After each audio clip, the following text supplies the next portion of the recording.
one of the all-time money list earners. You can see 2 WSOP bracelets, of course.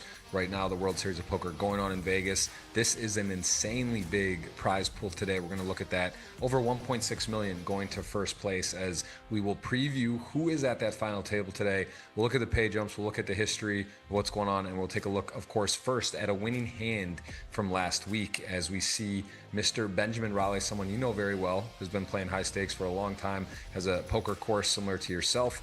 Yours being Poker Code, he has Razor Edge, two of the more well-known players for a long time, you and him. And I'll let you talk about Ben for a second as we watch the winning hand from last week, where he takes down another poker.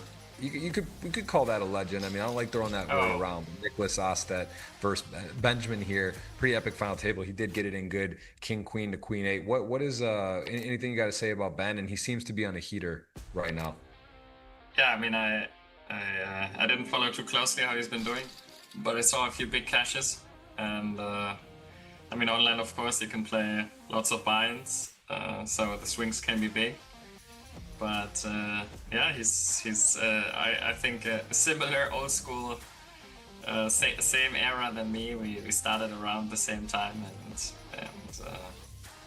yeah, started playing high stakes at the same time, so learned quite a bit from him. He's a great player. We're not that much in touch anymore, but we used to be a lot.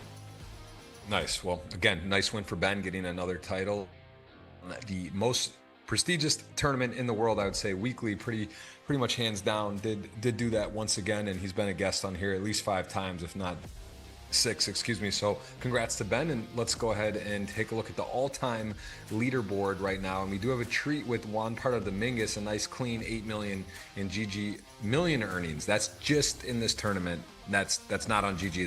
That's on GGMillions. 8 million in earnings and 4 titles, looking for his 5th. No one else, interestingly enough, has won a title here today. So we'll see if we have a new winner or a 5-time winner for Juan Pardo Dominguez. A very tough player. I know you play with him a lot, and we will take a look at him. And then we can also look at the season and see how that is going. I believe no one is at this final table from there, but you can see some big money already been awarded in about halfway through the year now. You can see closing on 2 million for B Binder and some of the other special events where there is multiple people winning $1 million today. Again, 1.6 to first. We'll see if this list will move around, but let's go ahead and take a look at the purse and what we're playing for. Anything jump out here, Fedor? 196, about 20 buy-ins for 9th, all the way up to 166 buy-ins there for first. Any sections stand out here? It's a big tournament, big first prize. I mean, that's exciting. Yeah, it is one of the biggest that we've seen, and almost 3rd place, getting close to $1 million, and pretty crazy just as you see the ladder and ICM again, something we talk about. It's obviously a thing in tournament poker, and this is definitely one where if you're sort of middle of the pack, you understand that you have a big opportunity here to cash for over $500,000 and potentially win 1.6. And if you're a shorter stack, you know, it's nice knowing that you come to the final table getting about 20 buy-ins. So we'll see how that shakes out. Let's go ahead and look at who we have here today, and this player right off the bat is someone who I know you mentioned before we were discussing, someone you know pretty well. Tell me about Emilian and about his game and how well you know him. I mean, I know him very well. I have helped him reach the highest stakes, and he's an amazing guy. And I think he's in a different time zone right now, playing the scoop grind or the GGMillions week right now from a different time zone. It's just better for you with him. And yeah, he's a really great guy, great player, and I think we'll see great things from him. Yeah, as a short stack, 13 big blinds, someone that is got his work cut out for him, but he also highest finished 13th. So a nice time to pick in the GGMillion to make a final table for a shot at such a big prize pool. So I'm sure an exciting day for Emilian. We'll get to know a little more about him if he can double up or chip up and get moving in this tournament. Let's go to our number 8 stack, who is someone we could spend a lot of time on. Juan Pardo Dominguez, 200 appearances, Fedor, almost 4 years of playing this specific tournament alone. 30 final tables, 4 wins. Never miss a Sunday. never miss a Sunday. Little Patrick Leonard motto he does take seriously. 19 big blinds. So again, maybe some value in the GG Million client to bet on in 8th place, but so much experience maybe as a shorter stack might get a good price on him. And of course, if he gets moving, he can be, he could be dangerous. He's the only GG Million champion with 4 titles here. How much do you play with him live? Is he someone you know very well? Yeah, I think he skipped Montenegro now, probably to play online. He loves the grind. I mean, he's close friends with Adrian Mateos, both incredible players. I think he started taking the game very serious like a few years ago and turned into, I mean, he used to be great, but now he's, you know, it's just what's happened when someone who's very dedicated studies the game for years and years with full dedication. It's, yeah, great player, very aggressive. I think we might see it if he doubles up. We might see it today. But yeah, you've probably seen it in the previous final tables. But he's a fun player to watch. Yeah, it's 28 million in GG earnings, and his live resume is super impressive. You guys can always Google or head and mob any of these players to get a full look at their profiles. We mentioned Fedor here, who is our guest today, has over 50 million in live earnings. NO1 has an impressive live resume as well. I'm sure he'll make it out to Vegas at some point. Number 7, let's go to the next player here, who is someone that an interesting nickname. I don't know how you would pronounce that, Fedor, but there's a couple ways you could go about that. But I actually do know this is Mr. Nagy, Phil Nagy, the America's Card Room CEO and I guess founder. He's a guy that he actually called me today. He was just checking in and made sure I knew to announce and see that it was here. And he loves poker about as much as anyone in the world. And tell me about FUG or FUGG, however you want to pronounce it. What do you got to say about this player name? And have you ever played online with Phil? Yeah, I mean, he's probably by far the strongest player on the table today, and I think he'll just show the others how to play proper poker today. We might not have to do anything, huh? Fedor, he might just take it to the top, but no. Just lean back and learn. Lean back and learn. No, but all jokes aside, Phil he plays the Tritons. He does a lot with poker, and he's obviously, love him or hate him, he's a polarizing guy that wears his heart on his sleeve, and we'll see if he can get it going. I know he's excited, that's for sure, with 26 appearances, getting his first final table and a shot at a really big score today. So good luck to Phil, and we'll see if he can spin it up. Does have 24 blinds, plenty to play with. We'll go on to our next player, who is someone that is another player in the Austria flag, but never know if it's Germany or where exactly coming from. Tough player, and we see him here, 12 final tables, not gotten a win though. How does Katsu stack up with everyone here today, Fedor? I mean, great player. Also one of the, you can call it, the newer era. At least for me, I feel now I'm entering the old school era where I'm one of the oldies in the crowd. So yeah, great player, and I think he is German originally, and also one of the guys that became a very tough opponent. For sure. You can see in the live circuit there at the main event in Europe, got 3rd place, so has tasted some big success, and he has also gotten 2nd on here. Does have an impressive resume, and see if, again, a good time to shine. If you can get it done today, it can make up for a lot of variance and other final tables maybe that came short. So we'll see how that pans out. Next up, who do we have? This man, Golinsky, who is not much to say on here. I don't know if you've played live, but has not had any GG Million earnings or even appearances. So quite a entry to come in and just make a final table, and someone I don't have much info on myself. Are you familiar with Golinsky in poker? I can't say I am. Oh, never heard.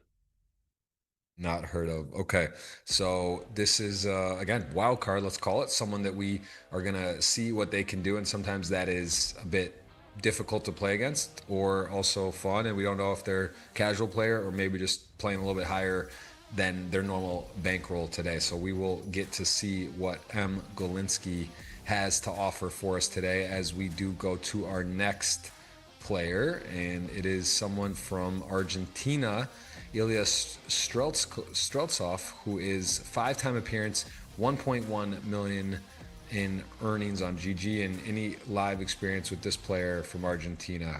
We don't see many Argentina flags on the show. I can't say that's not been a popular country as of late for the final table. Any experience with Streltsov? No, never played. Not Don't even know played. what that is. All right, we have again, man, it's exciting when it's the big ones and people just kind of show up, and actually a little more likely to know less names when there is so many entries. We're so used to seeing a regular cast of characters here at the GG Millions, but this is the case on the bigger buy-ins. It's often a case where we some of the people we just don't know because they're maybe satellite in, or they're just playing the big one, and we get here. So again, we won't know much about this player, and we'll get to learn about them today. Let's take a look at our next entry today, and this is someone, Nikita Kalinin, who is 28 appearances, does have a final table, got 5th, and also is someone that has displayed well in GG with 2.7 million earnings. And Nikita, I believe you said you're familiar a little bit, you've heard of or played with, or not much? No. Oh, no? So never played. I mean, I've Googled the name, but I don't think I've ever played with him. Yeah, if anyone in the audience has any anecdotes on any of these players, please feel free to come and give us a little bit of background. I will say that we want to welcome GTO Wizard in the chat, and we want to welcome them today for some giveaways. We're going to have an opportunity during Mystery Hands. Before I forget, I want to remind Fedor and myself that we are going to do that, where we will be giving away 5 subscriptions to GTO Wizard, and you will have a chance to predict what you think the right answer is in a hand, and you can put your email, and if you are selected, you will get that. We will also have the 3 GGPoker $50 tickets, and I'm going to put a tweet out as well for $50. So we got $200 in giveaways. And Fedor, I know you work with GTO Wizard a bit, or you understand how that works, and I know the subscription is not it's not free. Definitely a nice value giveaway for those involved, and I know you work hard on your game, and that is one of the leading tools in poker right now for people to improve and get better on. You want to say anything about GTO Wizard while we're before we go in to look at some hands from the players here? I mean, you said some nice things about me, but I study less currently than you might think. I'm not so deep in the lab, but yeah, if I look something up, it's mostly on GTO Wizard, and of course a lot of my students study with it or look things up there. And yeah, it's just a good training tool, particularly if you're not, if you're not like on the absolute highest level, then it's just a great and easy tool.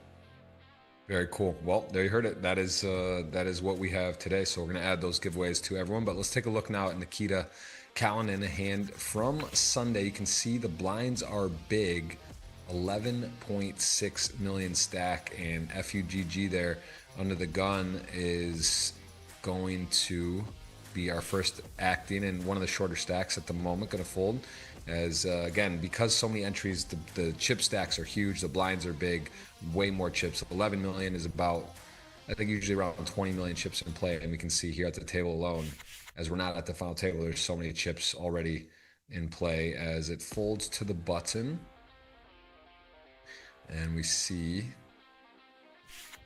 how this is gonna play out. So blind on blind, pretty common spot, and covered by over double.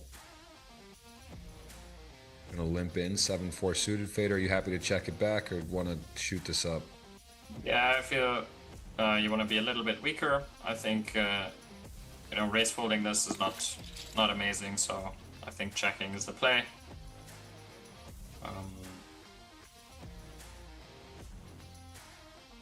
Okay, get a little of a mystery hand here as we don't know what Sat_15 again. Austria, man, how are they so tough? How are you? This region, just so many flags from Austria. There he is, another one in here deep in the tournament, going to come out leading. And Nikita certainly checking this back in the big blind with some backdoor draws and middle pair, not going to go anywhere. Going to call ace of clubs. And not the best card for the 7-4 suited. Eliminate some of those backdoor draws and now lose to aces as well. Yeah, it's an interesting spot because, it's not necessarily that small blind has that many ace-x, right? Like, if you think about it, a lot of those are just open jams pre, right? So you have some traps with ace-x, but Yeah, interesting stat by Nikita. I mean, I think, you know, this can make sense in some way. It's like, theoretically, probably you're not really betting it that often. But it's kind of a protection-y bet where you think your opponent is just not trapping enough and you just kind of bet against the equity he has, you know, if he has like queen 8 or whatever.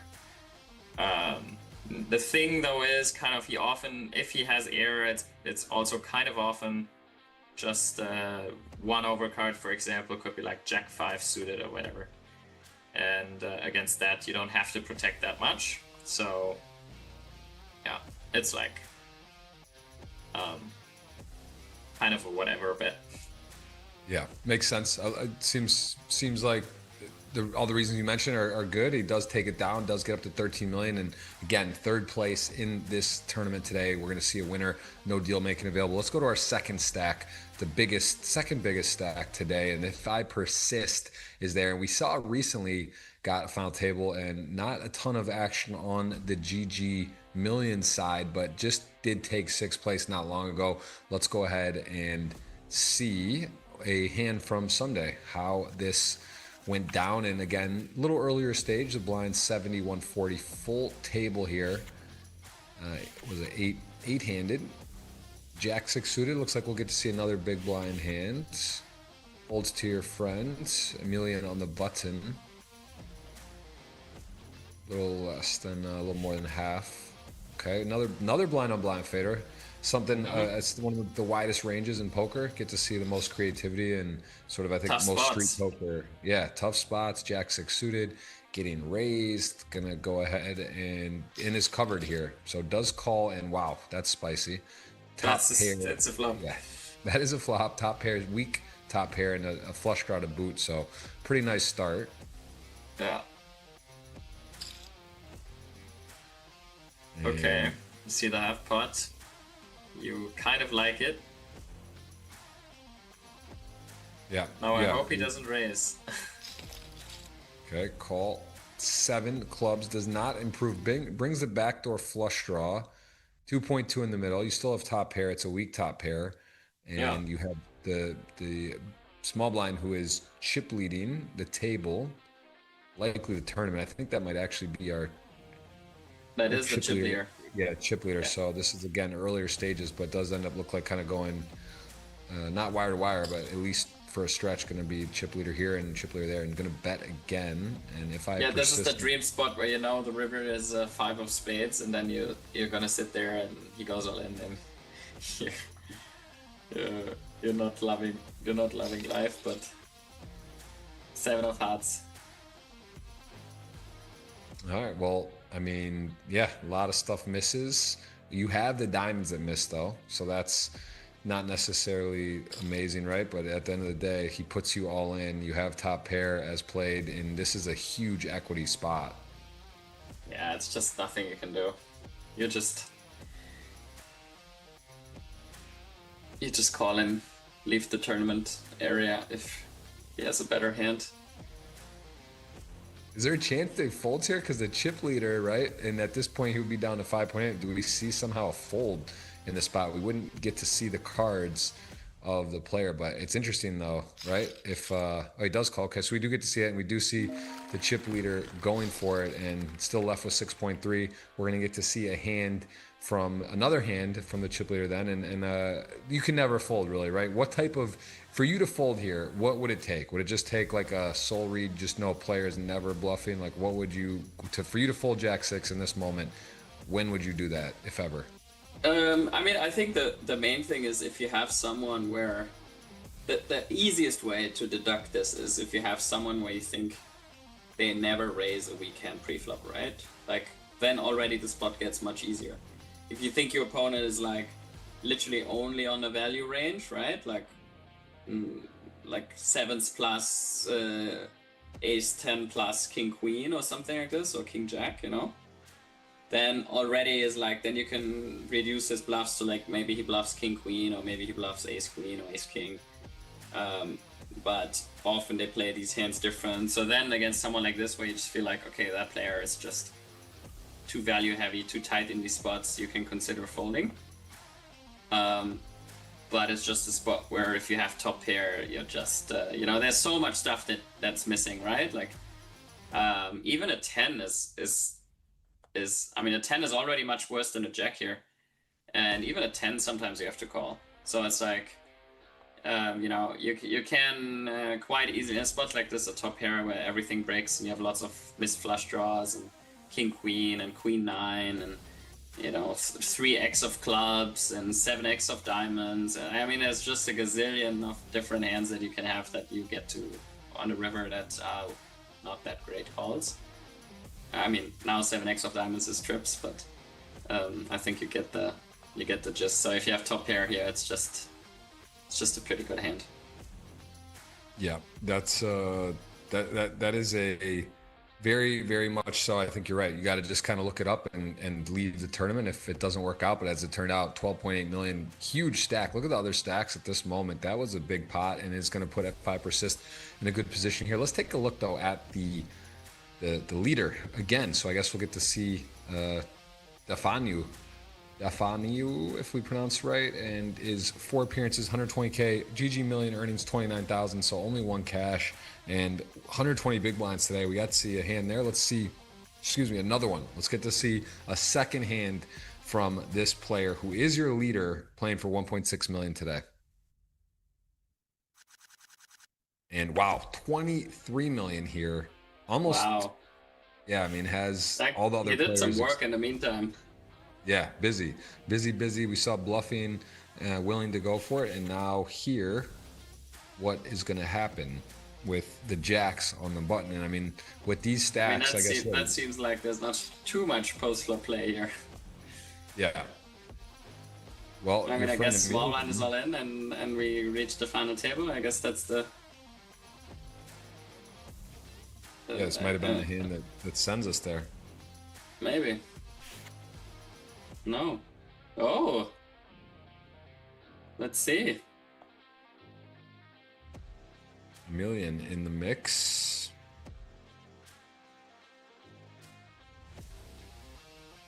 I mean, he didn't bust. We know that much. Right, we do have that info. So this is either going to be a double up or not get put all in and check, or we'll see. Emilian may, I don't know how many chips did Emilian end with. I didn't even see. I just know in like 3.5 something like this. So I thought he might not play this hand, but like now for Defani, it's interesting because you should check this flop quite a bit, I guess. You don't necessarily have to bet this pure. If you bet, you can bet for very small sizings here. And Amelia goes for the geometric sizing basically, so he will have kind of half pot. And jacks is always a call on turn. You're kind of quite high up in your range, like only better hands are some king X traps, pocket kings that you have. And now it looks like that's a river Emilia's probably going to go all in on, unless he hit a 10. There might be some give ups he can have as well, but let's see what he does. Oh, he gives it up. Okay, yeah, that makes sense. Nice, yeah, well said. So he turns some equity. It was checked back on the flop and then hit the 10. So he had the flush draw, makes the 10. Jack's happy to show it down in 1, and we see Emilian with 2 million there, as you said, got to 3. There was still some more poker to be played, but what a stack. 25 million at that moment for our chip leader, and a absolutely epic stack on the river. So do you think, tell me if you're Emilian and the river is a brick there. You don't make your flush, you don't hit a 10 or a 6. Are you ripping it there, or no? Are you still kind of done with it most likely, or is that's close? I mean, I don't think. It's a bit like, should you do it or will you do it, right? I don't think you should. It's the type of holding. I mean, it shouldn't interact too much, but of course the you don't necessarily want to block a hand like Ace-10 of Hearts. That's then maybe folding on a river. That's always calling turn. So you want to unblock hands that call turn and then fold river. But then also it's a spot where ranges are still kind of wide, and the blocker effects, the wider the ranges are, these blocker effects are less in terms of the big blinds difference or big blind difference it makes. So generally you want to have a few give ups unless your value range improves in spots like this, or you will most likely have them. And in a spot like this, it's probably a hand like this that's very strong on the turn, and then not that great on the river anymore. So yeah, you will probably bluff a different type of holding, but sometimes you bluff these missed flush draws as well. Depends on how they interact with his folding range. That was maybe a bit too complicated explanation, but it's right. Listen, we got GTO Wizard pop-ups today. We're going deep. We got the audience. Yeah. We got some world-class players, crushers. People are here to learn. We got Fedor in the building. We got an amazing show. We have 4 giveaways plus the GTO Wizard giveaways. So a lot to do, a lot to cover, and we want everyone to let us know where in the world they're watching from. Please hit the thumbs up button, subscribe. We're gonna have again a lot of fun today. It's gonna be an intense show because we're playing for a lot of money. Expect it to be a long one, so it'll be a lot of fun. And as we are gonna get to see now the betting odds, we're gonna get to take a look at the favorite here. The chip is just stack is ridiculous. So you can see 3.42 to 1, right, where it's 6.12 for second. And Fedor, you are the guest. I do owe you a dinner currently. We will probably meet in Vegas. I don't know if you're going to for sure be there. I'm planning to be for the main and get over. We're both in Europe and we're both got stuff going on, but man, I am getting a bit of FOMO. I am seeing stacks in the WSOP Plus app, and it just seems really well done. Everyone I've talked to said that it seems even much enhanced and better than last year already. So I've heard good feedback out there and looking to get there. But with that said, I will let you pick first. You got 100 units, 3 picks. Your first pick. Who is it? I mean, with the units, it's kind of weird. I actually thought about this after the last time. It's kind of weird because we only the winner counts, right? But anyway, I will just for the fun. I put 50 units on Dafanio just for the sweat. I think he will give the most action today. So which player? Which one is that? Dafanio or Dafanio? Oh, or... okay. Putting 50 on. All right. So yeah, you're taking your dinner seriously. You're looking to get. I respect that. That's the right pick. That you should pick that if you're trying to win. So okay, that makes sense. I will go with. I'm gonna take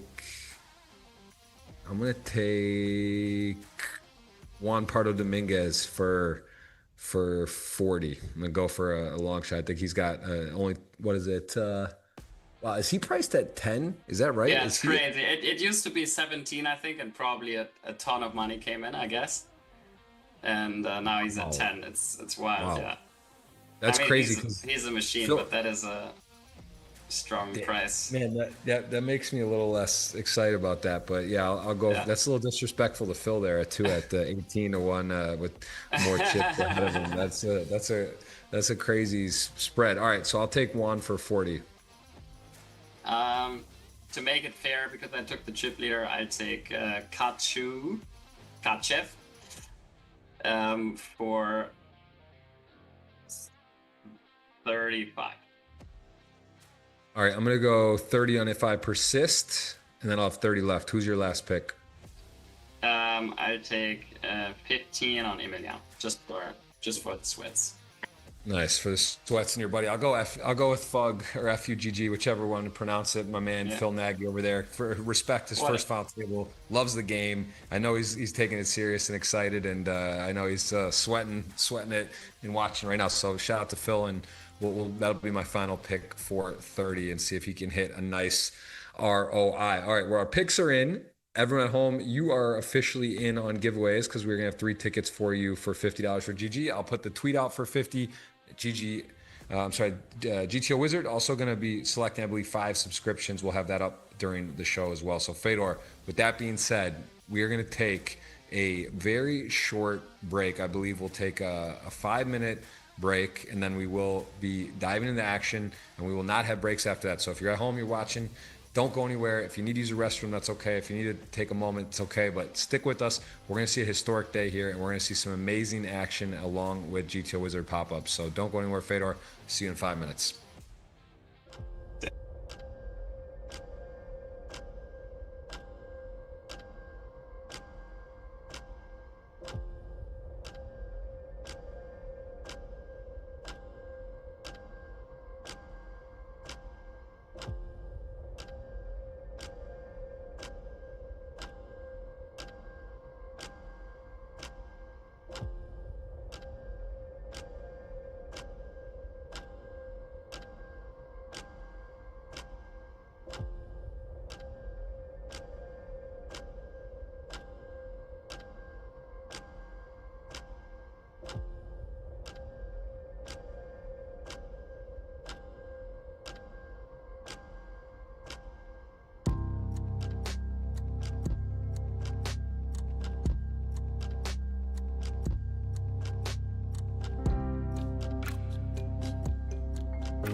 All right, we are back after the pregame show. Fedor Holz, Jeff Gross. We're going to call it. We're going to have a winner. Someone's going to win a lot of money. Everyone's going to win some good money, and we're going to see who will be crowned the newest GG Millions champion. As we said, one winner today.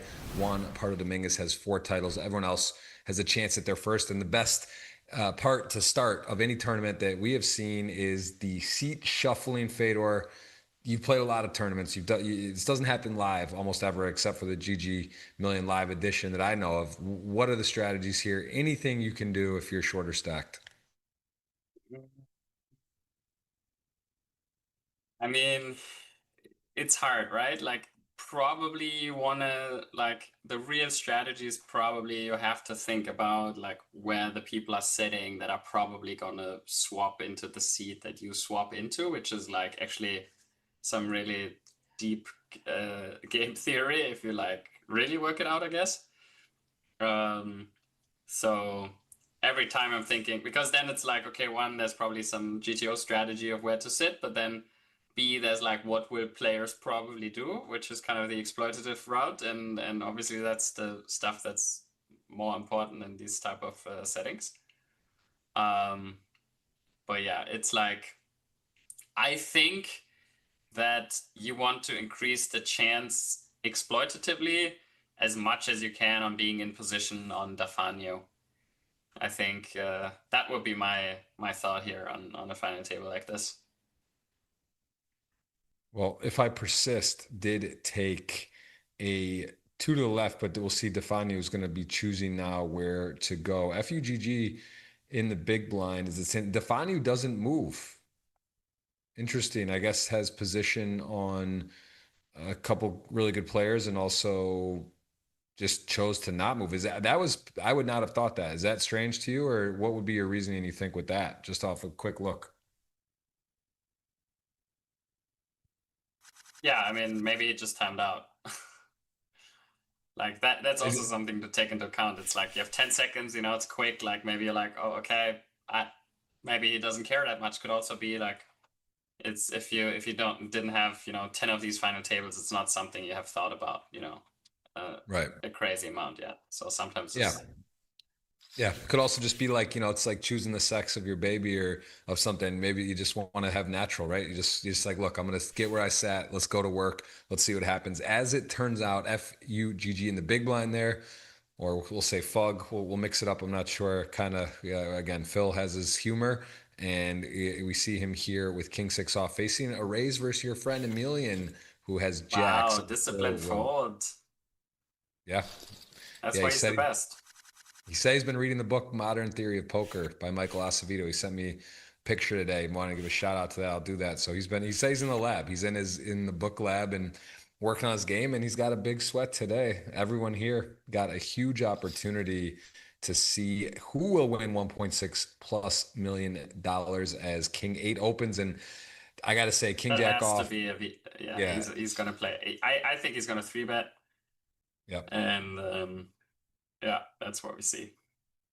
Yeah, just too convenient, right? One of the other big stacks there, and he's on the button. He actually has like a really nice sort of semi-bluffing hand, the King Jack off. And again, Ilya, those are one of the ones where it can kind of shape your day early on. Do you get it through? Do you get to win the pot? Do you get to chip up and the big blind defend, C-bet, or just instantly get 3-bet on? And a good start for our chip leader to find. You're going to find good timing and get a 3-bet through on one of the bigger stacks there, as Ilya will fold the King 8 suited. Emilian with Jack 9 suited, 4.5 million, going to get out of the way.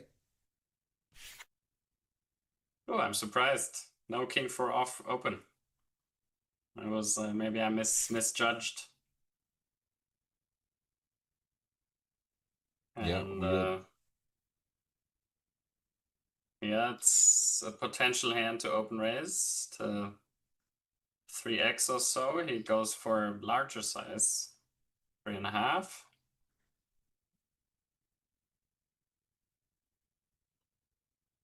I mean, Ace Jack might just be a jam.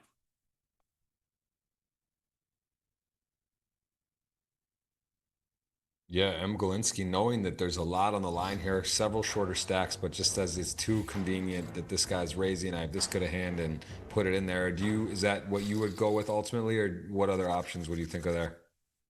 Yeah, I mean, calling is definitely within the realm. It's not you know, unreasonable.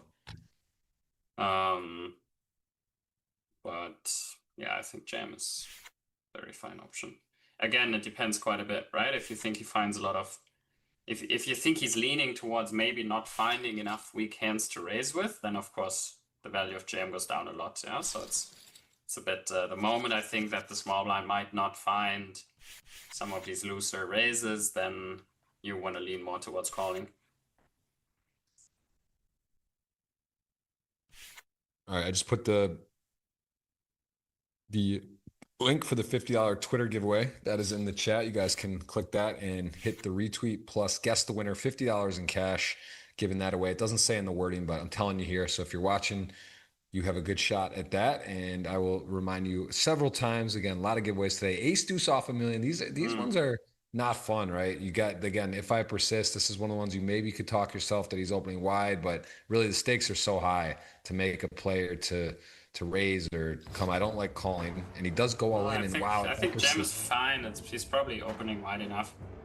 And wow. I mean, unfortunately, Wow, he's gonna call. It's just enough to call, and needs a deuce in a big way, or a chop. Could he get saved? A million needs a six, a deuce, or a jack, or queen, right? And oh yeah, I'm sorry, queen. Yeah, you're right. Would have done it. Yeah, or yeah. So had some chop outs there as the ace 10 though, gonna knock out a million. That is one where again the risk premium. So the lowest does take a spot. Show's not afraid though, right? The player is not afraid to take a risk there, a million. I mean, a lot of players are gonna shrivel and just again that moment it would have worked out better to not go for it, but does take the chance and runs into it and then didn't get any luck to chop or get there, as we will see now us play eight-handed. Bugs out here, man. It's crazy the time of year. Is a lot of mosquitoes up your way? Yeah, a lot of. There's not really mosquitoes normally. What kind of where are you? Downtown, man. I mean, it's nice out here, but there's a lot of bugs up here. I gotta say, just in general in the area. But my kids are like, they have so many bites over them. It's crazy. Like I feel bad actually, how many bites they have. So is that not up by you? It's not like that. No, not at all. This. Yeah, it's starting to get warm. Where are you in Venice? What did you say? Florence. Florence. I am. It's quite hot right now, huh? It's getting warm for sure. Started to notice already to the last couple days. It's been getting a lot warmer here as FUGG with the ace eight suited. This is tricky. Already pay jump though. Already had a pay jump. Didn't have to do much and sort of one of those bottom range things. Does want to go for it or not? Does fold. Wow, ace eight suited into the muck. What is going on? Well, he's I mean yeah, I wouldn't say it's a mandatory open. I would expect to see I mean open. I would say that's not even by the book, he just chose the conservative route. Oh, look at this. People are playing Fedor. They might have some plans today. Like I said, this is people already coming out, putting the light aggression in, and Galinsky getting put to the test with the king deuce off. Nice play there. I mean, that is a big. Most people will not 3-bet that from that spot in that hand. That's right. That is a nice hand. Good for Phil. That might have been Phil getting played back at, although maybe a little more. Maybe respect. not. Right. Yeah, maybe it gives a little more respect to under the gun and the less stack there. Well, interesting start. Fast start. Light all in and a light 3-bet. I see no M. No, Okay, well, there was some ICM maybe in that fold. Ace 8 suited as ace king suited, tier 1 hand going to go up, and the chip leader has one of the worst hands. 3 deuce off will fold. Play for the W. Phil's giving coaching on saying about aggression, and he's making a snug fold, though. They're a little throwing people off, at least for the delay. or what he's saying, 6 million. He has 20 big blinds at the moment. 2 7s here. Most likely a 3-bet from Ilya coming.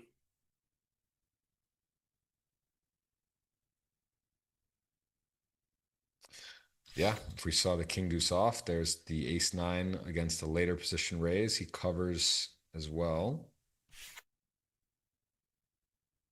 And we are seeing ourselves a very big start today. 2 7s. Wow. He's folding? Okay. Maybe Ilya has a little respect. Maybe he's loosening the gears now, and he was playing tight, but so far he's gotten a couple light ones through. So a good start. It's always nice when you get the light ones through, right? It gives you, ooh, and this could be problematic for Phil. Does start with a limp.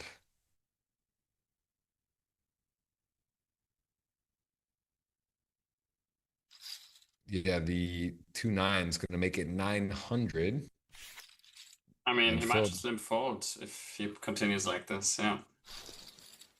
Well, in that particular case was going to be out of position in a much dominated hand. So Phil does avoid adversity to start. Another premium hand, ace king for Ilya, who's been active. If I persist, ace jack offsuit in the small blind.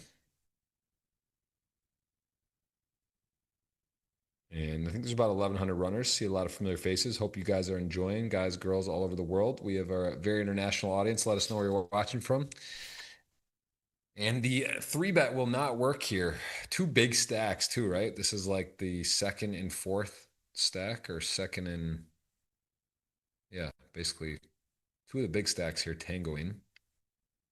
Yeah, now the question is, I mean, this is one of the few spots where you can just consider not inducing the big stackers to your direct left. And even if you double, you're still only 27 million deep, so it's fine to just rip, but generally you want to induce in spots like this.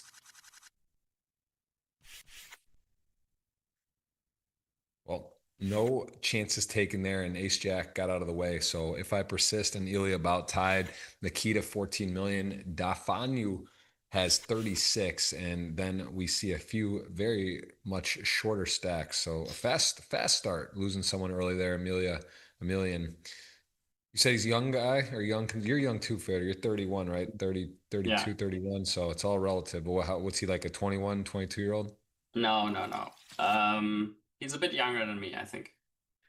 I would think, I don't know actually how old he is exactly. I would think like in 20s, maybe 27, 28. Okay. But maybe I'm off there. I actually have to ask it. Well, Jack 9 suited, Queen 5. Queen 5 makes a pair. Galinsky going to come betting, and that board just looks like a lot of potential for a turn that's promising, as we do see a 6 of spades, brings the backdoor flush draw. M. Galinsky, does he want to put pressure here on a 5, on a deuce, on some other hands? 3-4 does make a straight. It was, I believe, limp pot pre-flop, correct? So it does continue betting. Big bet. I mean, that's an interesting spot where, like, sure, he bets big, but also how does he bet with different types of hands? Yeah, it's always interesting to think about what sizings people choose with different holdings, and yeah. King Jack suited. Gonna open. Let's see if one defends Jack 9. He probably should not. I mean, it's like the fringe hand, basically. Jack 10, yes. Jack 9 is close. I mean, given that he's the shortest, it's fine. Also against a wider range, of course, because of the big stack.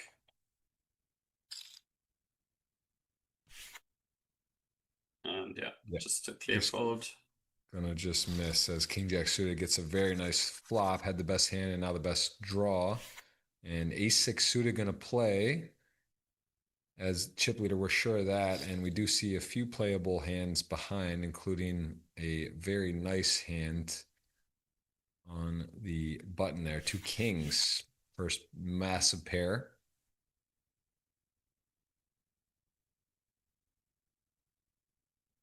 Ace 5 suited, maybe a little different. Maybe could have gone to the next level. Ace 6 suited, though, probably gonna for 2.1. It's got a good thing going. Doesn't really need to get too cute. It's okay to fold, just to open and fold, but Yeah. not snap folding, Fedor. Might 4-bet. But I mean, in spots like this, I think fold is just a better play, but he might 4-bet.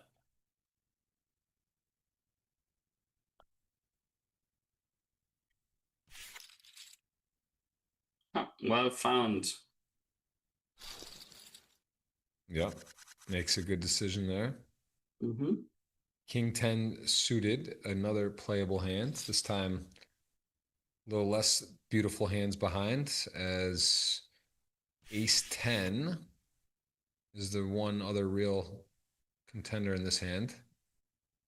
Just got it done. Gonna give it up. Found enough success with the last hand. Happy to get up that 3-bet through 37 million for chip leader. And we see a pair of ladies there for Galinsky. Oof. And Phil is gonna get out of the way again, as this is a not great spot for Nikita. I mean, flatting is fine too. You don't have to 3-bet here. I think I like flatting.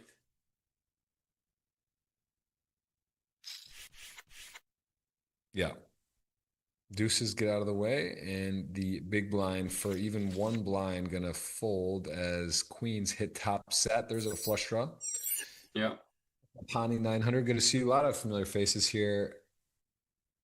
See a lot of familiar faces. We see the GTO Wizard first recommend of the day. We will have some giveaways for you guys if you want to be guessing on the mystery hand as well. We see here the recommendation versus check versus small bet. Does go small bet, gets called, turn ace, and saying to check or mid bet, mid-size bet. Yeah, I think in all these spots where it's kind of close, I think it's nicer to think about what people play worse against. Like I think, against a more aggressive opponent, you probably want to check and trap more. Against someone who's a bit more passive, you want to bet more yourself. On the turn, kind of the same thing, bet more against people who just maybe don't put chips in as bluffs ever. I think now in the river, you probably want to lean towards betting people who just not have bluffs a lot in that line. And then tens is just, I think, always a fold.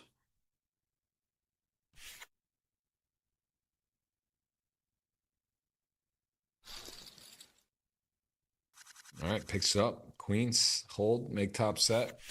Nothing crazy there. We'll play another hand as one part of the Minga is getting a little bit short. Going to go to work with the queen jack off.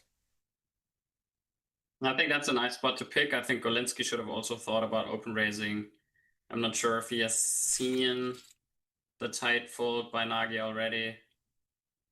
But I think that's now obviously giving like a good idea of he's probably gonna play a little too tight, and so open raising into his big blind is a good idea. Yeah, I think delay 40 minutes. We're about maybe 20 in, so the hands probably haven't come through yet. But Phil definitely has shown us that he's on the today, at least he started out with a snugger game plan. But that's some people shift. They're able to shift gears. They start out one way and then they really turn it up. It's also he is handcuffed. He sees him and Juan Pardo are the shortest with 5 million. He's not going out of his way to get involved, as two pair versus top pair with the flush draw. So both players here have a good bit of board interaction. The 9 doesn't change. The 10-8 still in the lead. And GTO Wizard giving us the recommending a lead. Yep.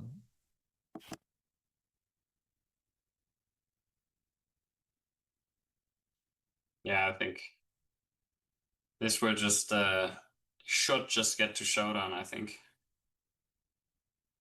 Well, the 10 now makes a full house, and it's saying to check.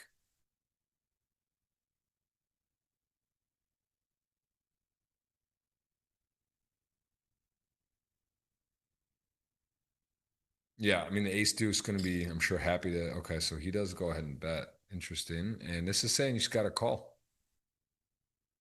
Taking away exploits. Have a club, have the ace.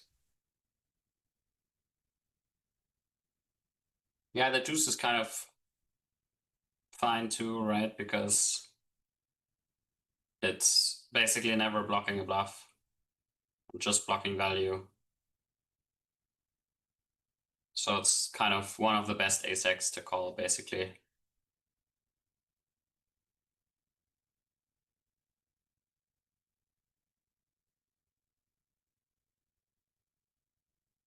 In the tank, we saw a good discipline before, not four betting the ace six suited. In the moment, it would have been against kings, and here now has an overbet into the pot with a ace. So not an easy fold. Is behind. I mean, the reason in these spots is like it's it's um it's just there's so much value, right? Like big blind is intent like is incentivized to just play, not go too don't go too crazy, or like it's just fine to check call the flop with enough traps. And so yeah, there's just a lot of value on the river, right? Like straights, flushes, some full houses, even 10x. Just good 10x is fine. So now let's see if Ilya goes for a 3-bet call here or just flats his tens.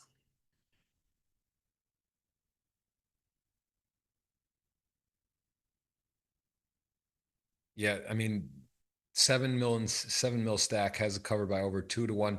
Been aggressive. That's the thing, though. Has been three betting light, right? So does now call. Has no decision for Mr. Nagy with the FUGG. There is a ace, king, spade versus tens flop. Kind of moderate flops for both, right? Tens, there's an over there, ace, king suited. You get the queen high. You do have backdoors. Tell me about ace, king here. What are your thoughts to lead, continue, or check? I think both is very feasible. I would assume that you do check quite a decent amount here. Um, and if you bet, you probably bet small. Now we see, I mean, we're never folding. There might be some raising in here, but I personally think that it just plays quite reasonable as a check call. I mean, it's still too short a stacks than you. Quite straightforward to play on certain runouts. Of course, on spade, ace and king, and then also deuce and four gives you some extra equity to continue turn. So the question now, I think quite a lot of players bet tens against here. Oof, okay.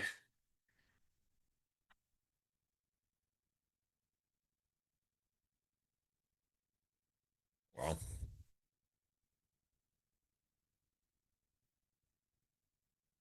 So,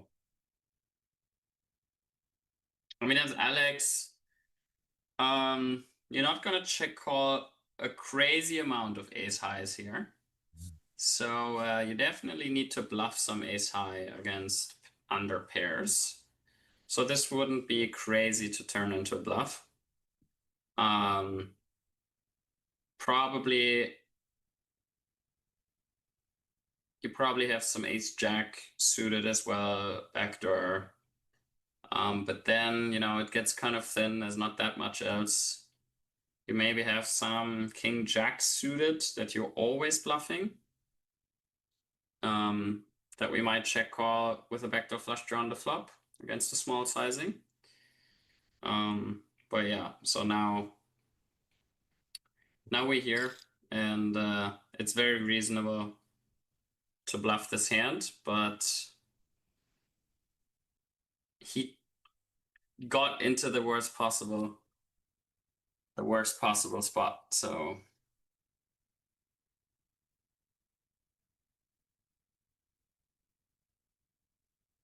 yeah, that is unfortunate. River tens effectively the nuts lose to ace four. lose to queens, but you have tens now, and Ilya's taking a little bit of that chess clock here with effectively the nuts. Yeah. And gonna shove. So, all right, big pickup there. Ilya, great start.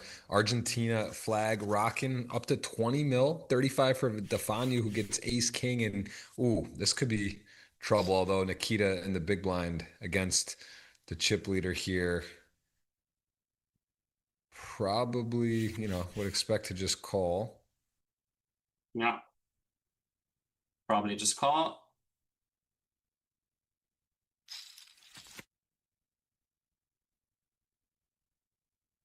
FUGG. Kind of a nasty setup chipping against down. quite a wide range, and then you're high up in your range, and he's a pip better than you. Huh. Goes for the check. Okay.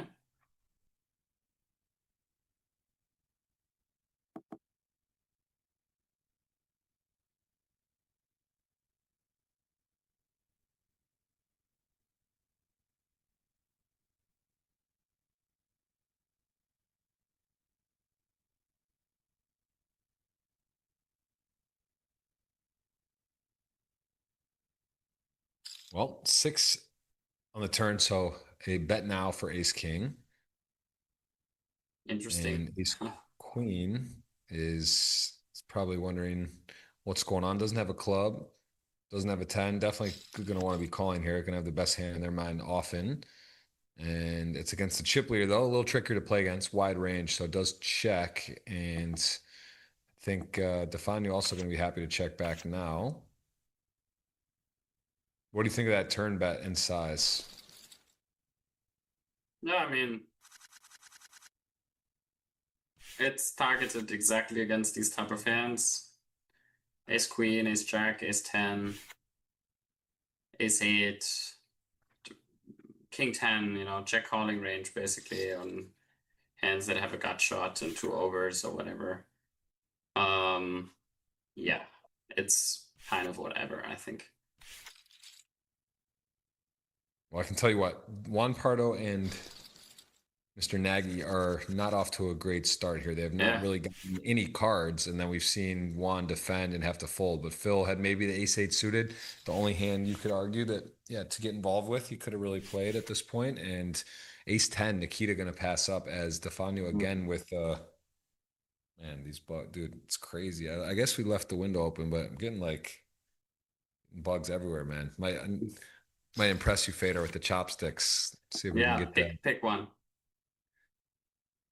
Shit. All right. Jack 9, Queen Jack, Jack 9.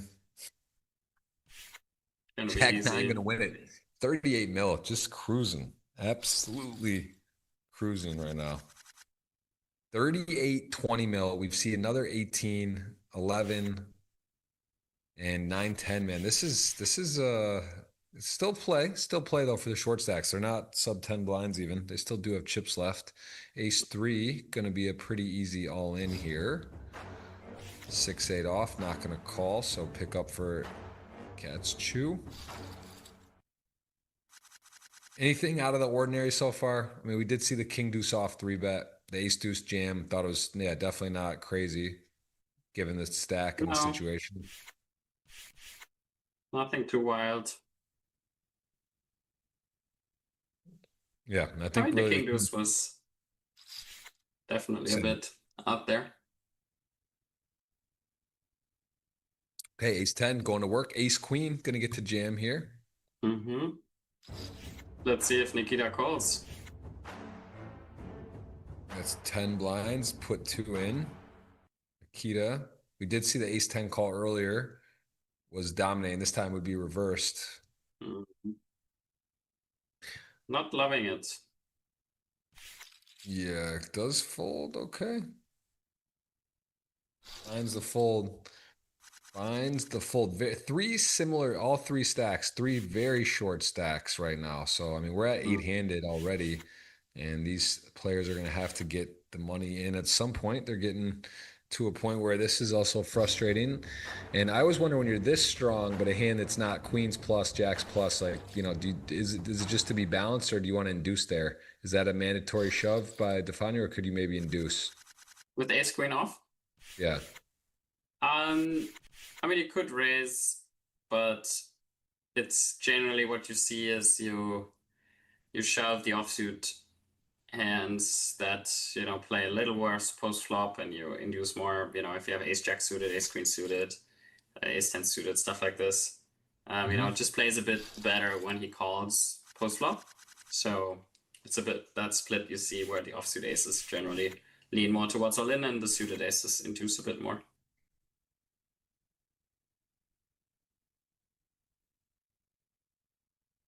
Now I hope he finds that shove. Those are important chips.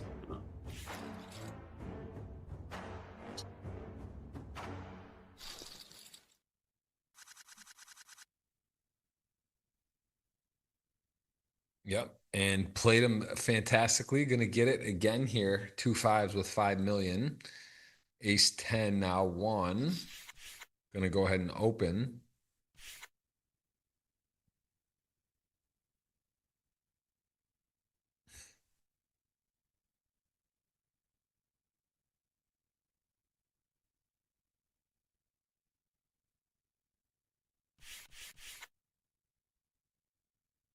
With the short stack raising, what would be the pair you think Phil FUGG would shove with there on that open right now? You think he goes with 8s, or is that still not enough with the early position? I mean, yeah, it's these pairs is generally it's quite easy to be a bit too loose there, right? Like one, he might have an open shoving range. I think he had 3.7, so like 11 big blinds or something. I mean, he might have an open shoving range, or he probably will, and it's also on the fringe where you start a bit deeper. You don't have one anymore, and yeah, the more polarized open raising range is obviously the worse your hands are going to get. So yeah, probably something like that. Queen 8 suited, button, fold into 2 short stacks. Seems like a good spot. You could just shove, but also Yeah. it's it is tough though. Tough to don't want to double them up, but yeah, I think folding's too tight. Min raising not good, so shoving the best play does pick it up there. And I mean, it's only 12 big blinds, right? It's like, it's different. If you get a bit deeper, it starts to become more uncomfortable when you have 14, 17 bigs, you know, 20 bigs. It's like, it gets trickier to play. Yeah, But for 12, it's just quite straightforward. Queen 8 suited, a nice hand too. for sure.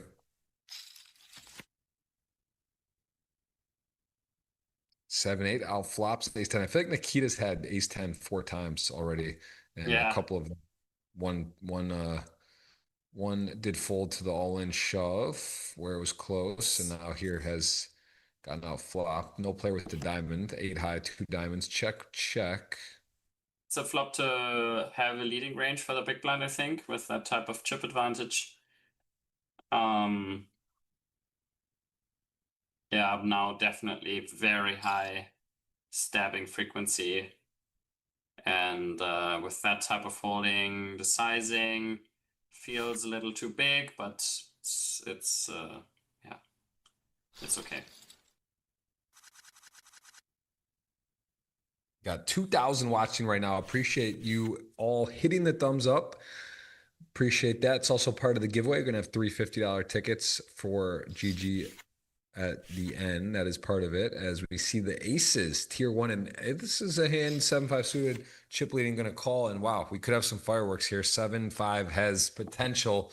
Does look scary, right? This board, you got the runner straight, runner flush. 7 or 5 is going to come. This could be a big pot. Let's see. I mean, small bet now. I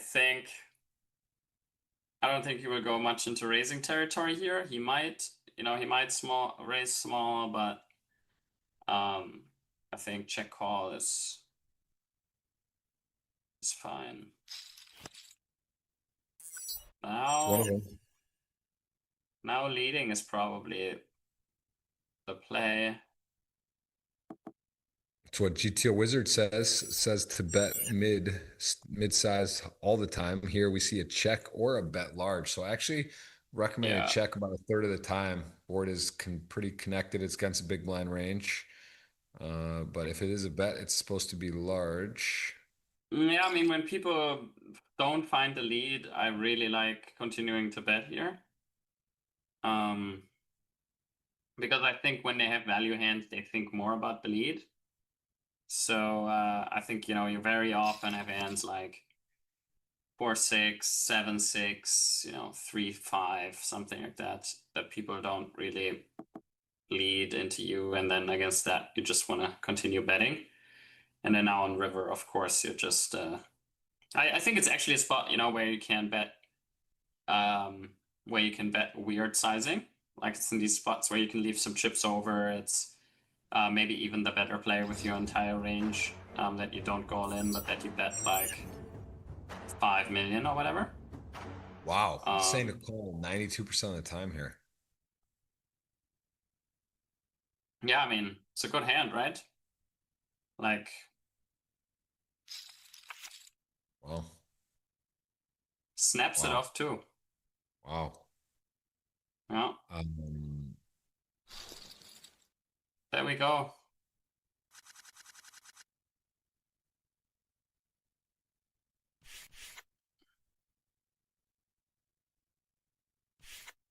Big moment for Nikita. Big moment.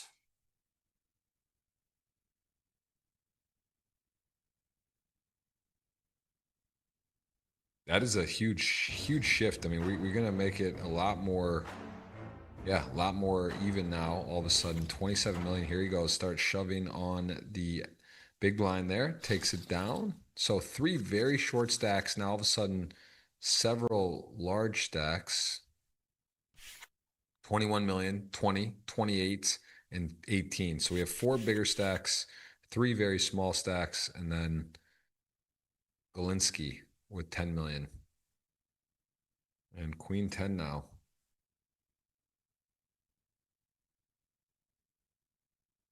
Looks driving me crazy. Queen 10, Phil, what do you got here? Going to play. Let's see. Yeah. All in. Think he's ripping. He's thinking. Come on, Phil. Don't disappoint. Phil's burning clock. No. Laid it down. Laid it down. I mean, there is something to be said that the other 2 guys have 4 mil, but I think, yeah, that one, I'm on the tighter side. I'm ripping it there, but I don't love it. You just think you got to go for it there, probably. As it turns out, would have got it through. And now, though, he does have ace 8. Guess he gets another chance here.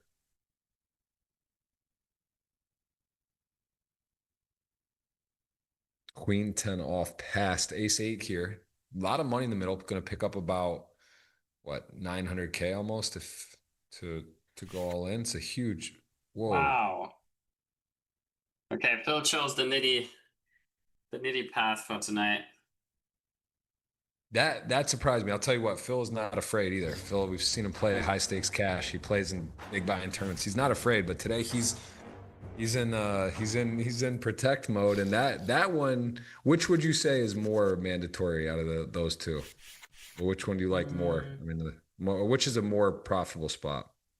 It's a good question.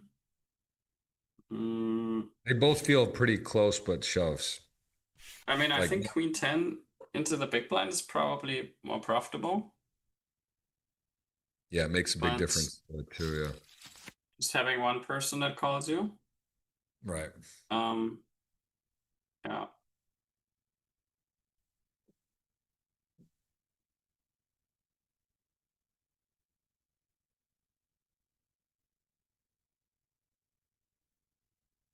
Yeah, that was surprising. King 3, 6, 7, 7 gonna pair Nikita, who just got the double with aces, got a pretty perfect run out was able to hold, now has the best hand and has Defanu, who was your chip leader, still the chip leader, but has tightened up the race a bit. Now is in a spot where has literally no equity. Just a king and is gonna see a lead from Nikita on the turn. Picks it up. All right, Nikita, chipping up, making a run here.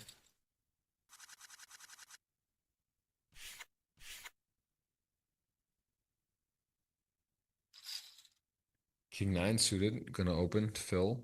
King 8 suited, playable hand, but not when there's an open in front from the chip lead and short stacked. Ace 8 of spades. If I persist, you know, I get involved here. Over 2,000 watching. I think call is correct.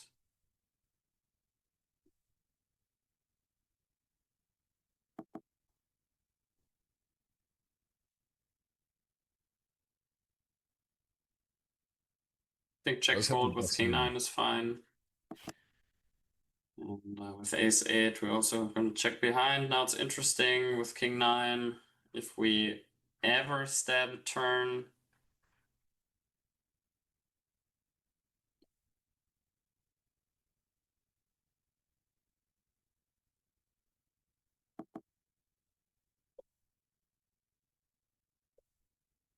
checks. Ace 8. Best hand still. Okay, now decides to bet.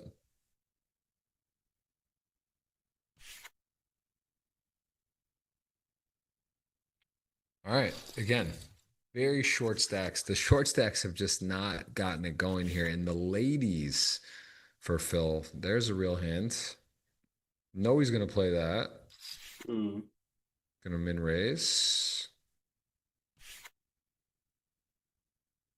King 4 suited in the big blinds. Yeah, we'll have to defend. And hope to hit a king, I guess. Oh, wow, okay. Yeah, I mean, he's seen how tight he opens, so... against that, it's probably fine.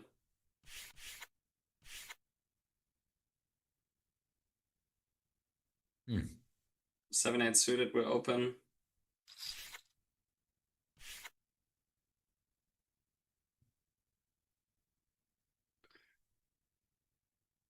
Yeah, definitely been a few surprising hands. We've seen aggression. We've also seen some passive spots. So not a guarantee on everything yet. What we know we'll get, and we see Ilya now give it up as wow. Going to be interesting. We could get down to 5-handed very quickly because these guys are getting much shorter quickly. I think that's not a good fold with queen 7 off.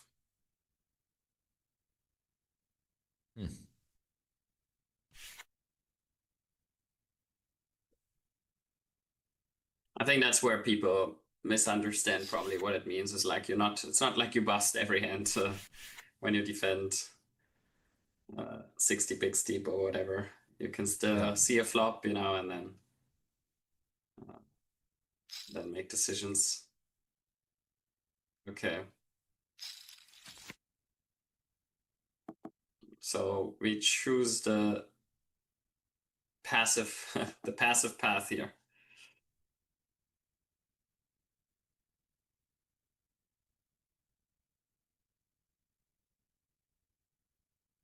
Yeah, sort of a trap, sort of passive. Comes in multi-way, invites the big blind. 7-3-3, fantastic flop considering the ace-7 pairs, and you have queens. You also have a heart. Yeah.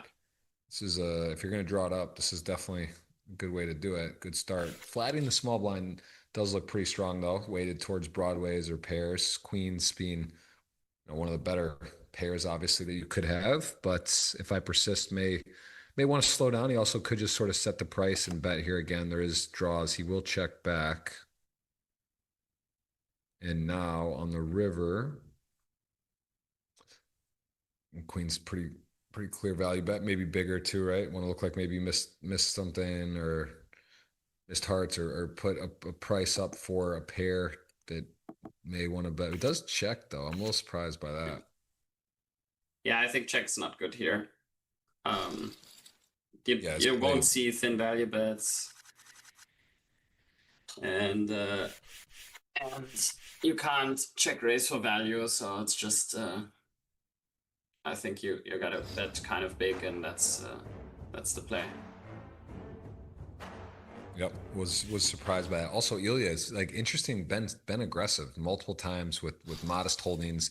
Looks a little bit aggressive. Maybe some of those have come in now on the delay, and just Yeah. you know, it's okay to have a real hand and get paid too. You look aggressive. Maybe bet your hand there. One with tens.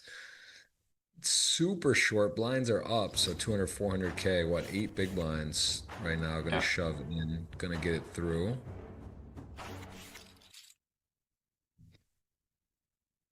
And an important pickup, we'll get out of the lowest stack now, 4.2, kind of tied there with Phil. And ace nine of hearts.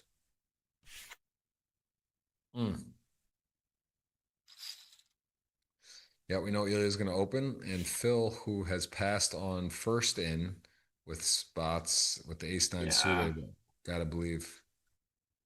I mean, if he has folded the stuff before, I don't think he goes all in here. You think he won't be all in, right? No. Right. Yeah, with the different too, even more less appealing when you're not first in and you don't have much fold equity. So it does give that up as we see an ace queen for Ilya. There is not a ton of other pretty hands around. This might also just go take down. 200K, 400K, upper left your screen, you see the blinds, every 20 hands goes up. So that can give you an indication of that. We will, again, play to a winner, no deal making. 1.6 million to first. Fedor Holz, Jeff Gross, we have got you a full action event today, playing to a winner. When's the last time you played the GG Millions, Fedor? Have you been playing much poker online or not as much? Not that recent. I think always like actually this bigger one I didn't play, but if I have time for day 2, I try to play these bigger ones if I can.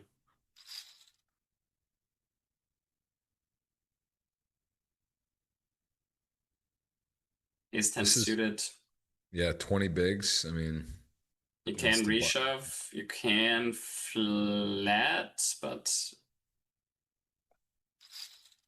yeah, interesting. 3-bet. I guess that has to be 3-bet call. That's yeah, I mean, yeah.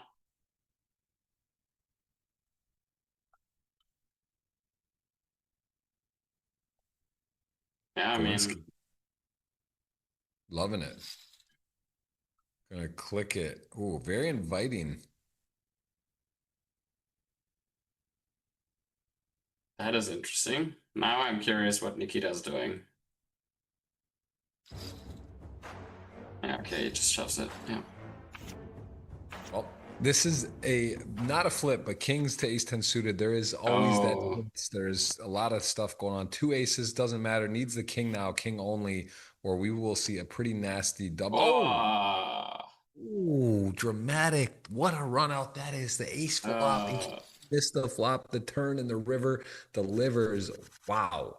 That is a big, big shakeup in the order of operations for this tournament. We would have seen a 31 million stack.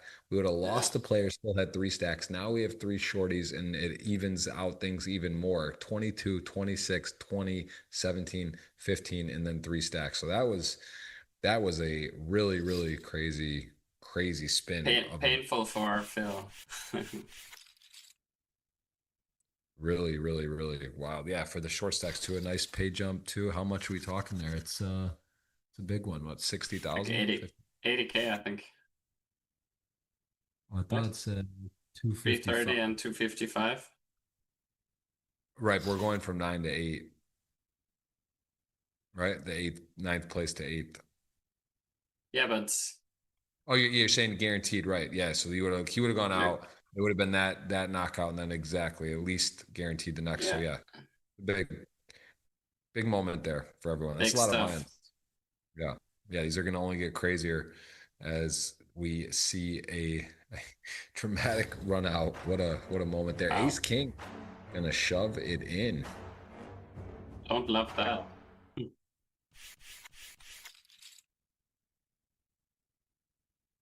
Gets out of the way.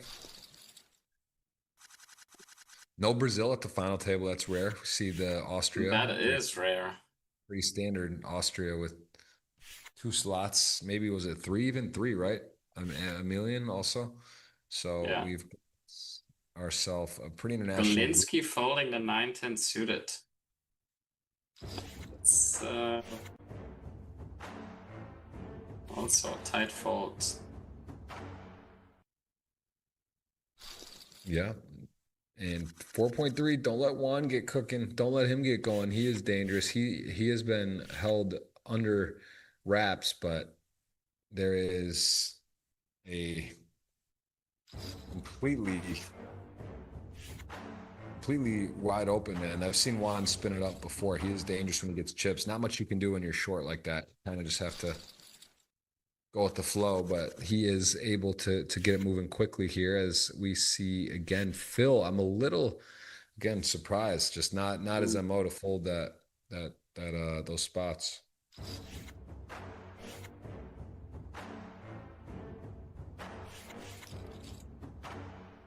All right, short stack chip up, ace-9 suited, gets it done, puts back to 4 million. Phil is your shortest there with 3.1, and see some queens. Stefan Youth.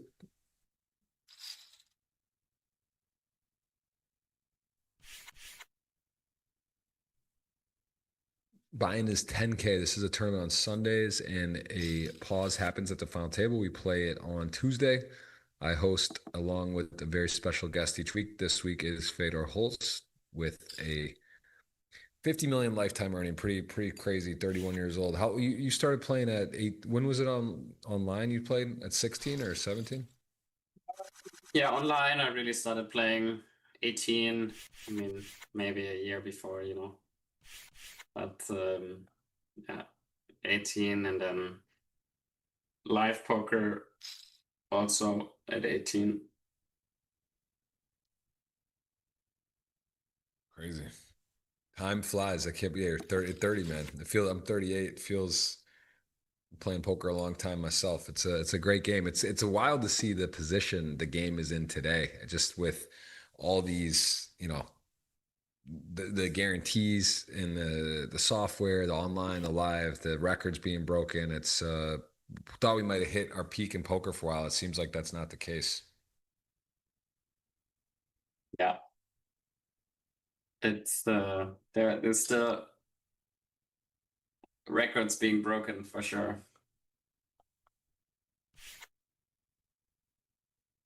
What's your guess on the main event this year? Do you have one? It's been pretty consistent around 10,000. I mean, I guess you're not. It's hard to say. You said you haven't really been probably 11. again like 10 and a bit, like maybe more than last year. Well, how many was it last year? Like a bit over 10, right? Like 10 point something. So yeah, maybe even more. Now with Luxon as a buy-in method, more Europeans will play or can play or whatever. And have you heard much about like the status over there? How people I've talked to say that it's really well organized. It seems nicer. They made improvements to WSOP Plus, as we've seen at the Bahamas, right? That app, it's been great. And I think that's pretty much the same there. I think there's some functionality that you can't use, right? Like there's different little differences, but it is really, really good on the updates and the seating and the buy-ins. Buying in, and here we go. Phil gonna take a stand with sixes. it's now it's so funny. Like he leaves out these 3 spots before, and then the sixes are the spot. Wow. And you know why? It's he just that's why I said he's the best. Listen, timing in life. It's Timing always is the most important thing in life. Nice hand, doubles up, holds with the slightly better hand. Sixes to king jack off. Six is gonna get it done. And now he is not the short stack by any means. He has got 2 people with half his stack, so that has shifted the landscape. Good hand for Phil, rocking that Costa Rica flag, a flag we do not see much of, I'll say, on here. That is a not represented country in the GG Million frequently. Man, all right, I'm gonna I'm wondering if we did something wrong here because I'm a little surprised. Like it's starting to get a lot of bugs in the U.S. Like in Miami where I am, it's it gets hot and it happens, but over in Europe, I wasn't thinking there would be as many. So I There's am normally wondering not if that many. There's normally not maybe that we many now. left open a window or two or something. I don't know what's going on here, but anyway, we are still eight-handed, and there is a look at the payouts. So you can see about 60K roughly for the next jump. And then as Fedor mentioned, you can see that jump is, almost 75K, right? 55, 75 to the next spot. And it starts getting really healthy, 100K and moving all the way up there. There is no deal making available. How often when you're heads up or three-handed do you make deals? Do you typically, are you open to deal making in some of these bigger tournaments, or is it, do you offer, depends who's there? What do you consider when you make a deal? Depends who I play against. And then depending, how I think the matchup is looking, then whether we can deal straight up or maybe I offer a little bit of just getting a small amount of juice in my favor, or I probably wouldn't really deal a spot where the other person wants an advantage. So that's generally my approach. For sure. You don't have kids yet, Fedor, so you'll see. Deal making and everything matters at some point. Less gamble when you get older. But Yeah, no, it's not about. I mean, there's obviously spots where if the money is, if I play, I don't know, if I play a $1 million buy-in and we get 500 runners, I also make a deal heads up, no problem. it's not impossible. That's, I think, in our lifetime. Maybe that, if the inflation is continuing like this, maybe we play.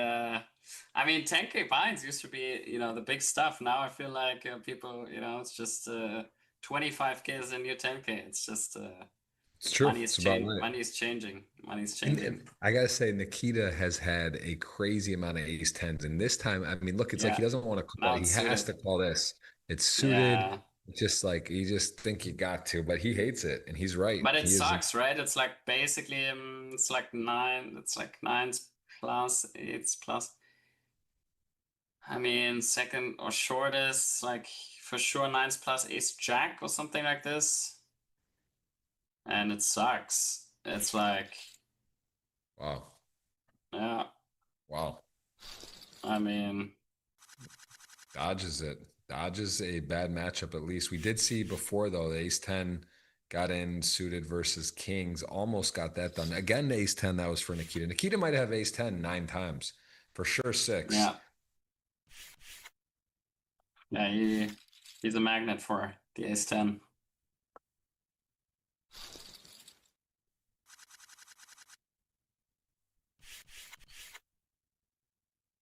Ooh. Oh man, Phil just got to look at the aces, all 4 aces in a row there. Aces, ace 5, ace jack suited, 2 jacks. Phil thinks he's got the nuts. I mean, this is the biggest hand he's seen. He just doubled with 6s. He is just going to No. And this is if I could have seen this already. It goes open 3-bet, Nikita 4 bets, and then Phil folds. I could have seen this. Now Nikita's just folding and.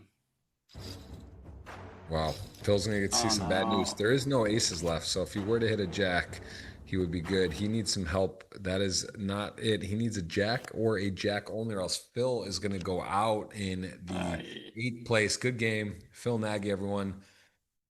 America's Card Room CEO founder there, and he is going to go out and he will be back. I know that he has said he's been playing well. He's been putting work in his game, and we will see him again. GGs are out and a $250,000 score, nothing to sneeze at, but 25 buy-ins, so he can play the next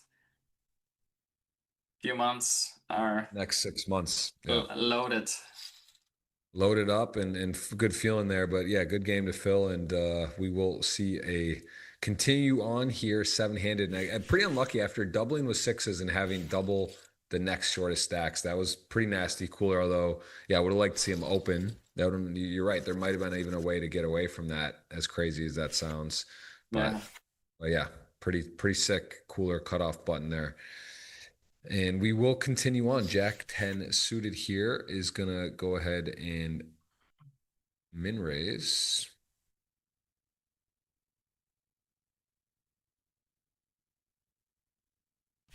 Yeah, I think one is to fold, and Alex folds, and then now this is crunch time, you know, for one. This is like such an like these next 4 or 5 hands or whatever. It's like, so I know these spots, you know, you have like 4 or 5 big blinds.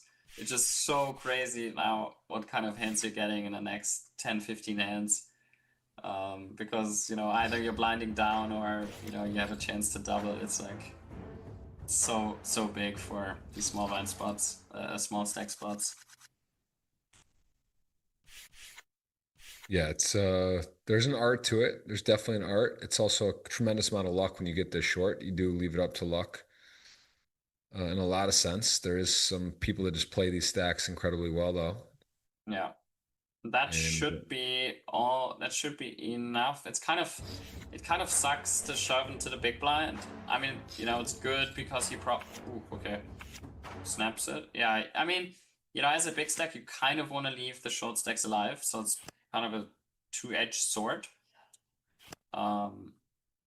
So low 3-sider. Yeah, that's good. wow.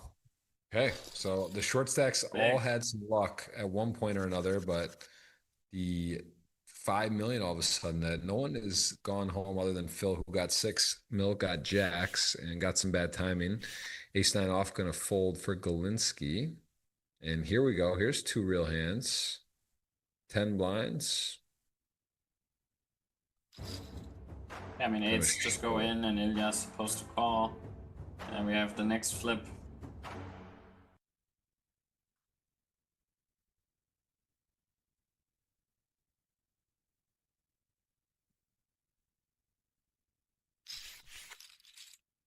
And we are going to see a classic ace jack suited to eights. D-Neg's thumbs up over there. The Ooh, diamonds, okay. that is a lot of outs. A deuce is a chop, right? So needs help. Now, eights are the favorite, and it is a 7. And how does he that is fade that? gonna be a double up. Makes the 8 high straight even on that flop, which is pretty phenomenal run out. 8 cats to up to 11 million, and there is a real hand. Wow. Kings. Against ace jack off. Fedor, we just saw the short stack super short, and now they're up to 11. I mean, it's pretty even here. All of a sudden, the stacks. This is shaking out pretty neutral. Yeah. Okay, Ace jack off flat. That's it's okay. No diamond or ace jack. Kings does have a diamond. Yeah, we see the B30. And we'll probably see a continue, but it's close. And yeah, he folds. Passive line.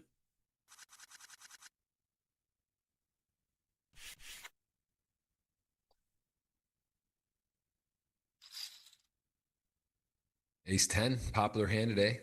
Opening threes. Stefan, you're gonna fold. Queen deuce off. Not much here. Which events are you looking at the World Series? Which ones get you excited? Other than, I mean, now it's kind of wedding season, you know. Always in Europe, it's like everyone's getting married, so it's a bit tricky. Like I have 2 weddings in the summer, and birthdays and stuff. So it's always difficult to plan. That now I'm in this age where everyone around me is getting married. they don't plan around your World Series schedule, Fedor? What's going on? Doesn't everyone know poker over there? No real friends, Jeff. No. No, some of them aren't poker players, so they don't know. They don't know. Yeah, it's a tough back and forth too. The time zone's tough to just shoot back and forth. The jet lag takes a little bit of time to get back acclimated. It's not something you can just show up and play poker too for 5 days, 4 days in a row and be exhausted. So yeah, it's a little harder to go back and forth. And we've seen aces now. We just saw ace, king, king, queen. Here we go again. Aces. And he's probably considering just calling against Ilya where he thinks, you know, probably just maybe more EV in him hitting something post flop, but yeah, 3-bet is just the play.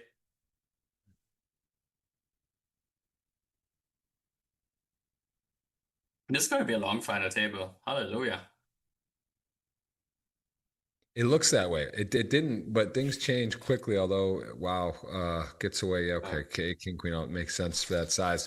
You're right. Things really did shake out into a more even scenario where things should slow down a bit. But you never know. Takes one or two coolers, some epic stuff. We've seen a little everything. So I say it's like a box of chocolates. You know that on final tables, Fader. You just never know what you're gonna You get. It can never be. know. You never know. It is applicable. King, oh, hello. Hello, Hello. 118 to 1. Not much for Is our that the, friend. are these, is this the odds to flop a flush?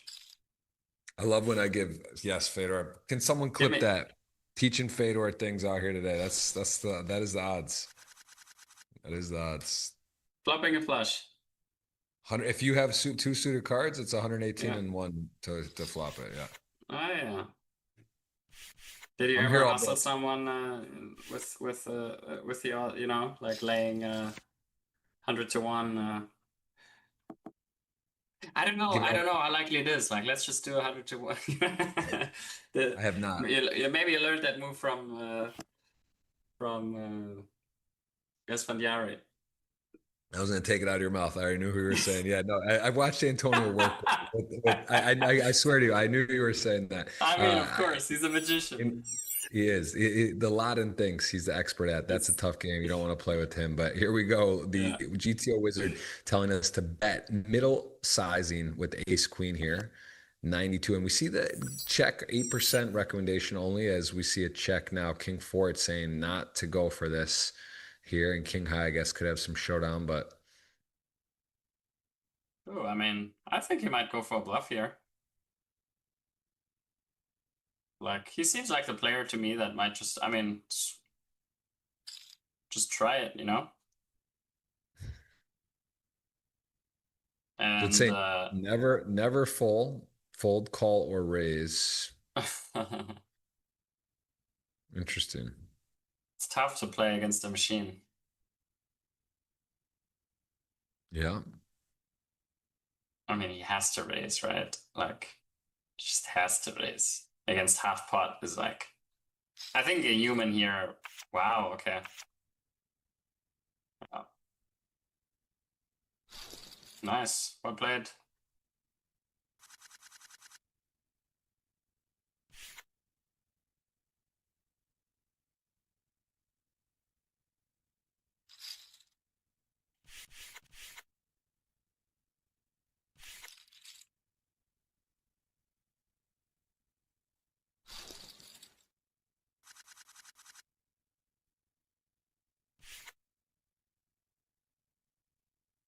Yeah, nice hand there. If I persist is actually the chip leader. So it has shifted to Fanu not having the dream start, but we are down to 7.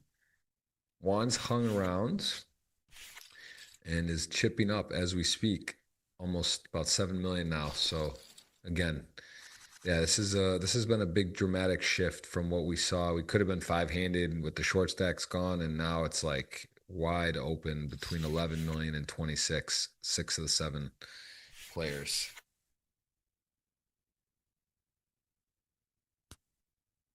There he is, Juan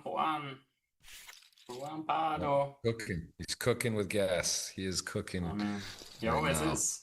He is just going up. He has got 8 million quietly. The That not is so one part silent of it. assassin. Yeah, he has announced himself. He is going for his 5th GGMillion title. This would be a big one. I think we'll see a 3-bet here.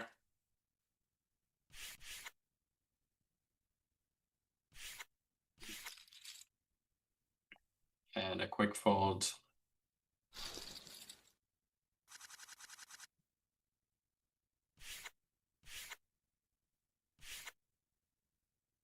Yeah, nothing here. Not anything big. We're gonna see blind on blind one though with the ace nine. Pretty important pot and Yeah. choice. Good player. Two guys that know each other well. Respected pros here. And he's just gonna grip it and rip it. No mistake about it. Takes it down.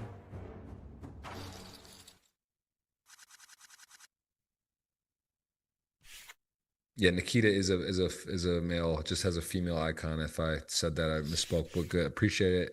Any other big tournament names here? I mean, there's a bunch of well-known players here at this final table, and a lot of them we have seen before on the GG Millions. 10-9 suited from our chip leader, likely going to play. Although it is 10 high, it is a final table. Going to raise ace queen off. These are tricky. These are important pots. 12 million. I mean, this is really the definition of ICM right here, right? With 14 mil stack, 10 mil, 13 mil, 8 mil, so much to play for. You got the chip leader come. He's ready for the challenge. Does come in 3-bet. Man, 9-10 suited, such a pretty hand. The implied odds not really there, right? There's just not a lot of money to win. And I mean, clamps. there's a lot of money to win. It's Well, I mean, it's probably they're just not like better to protect your position. yeah, he does. I'm saying he doesn't have 20 mil or 25. Yeah. Not enough. He's Yeah. not enough. But yes, of course, 10 mil chips plus plenty to play for. Just in the moment, 9-10 suited looks more than it is as we see another ace queen suited and going to run into a much better hand here. And this is tough because Ilya, if anyone so far, has shown the willingness to step out light, right? This is, and he's on the button as well. This is a big ask to go away. Yeah.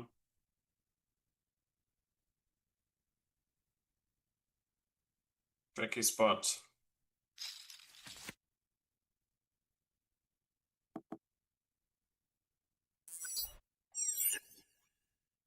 Okay.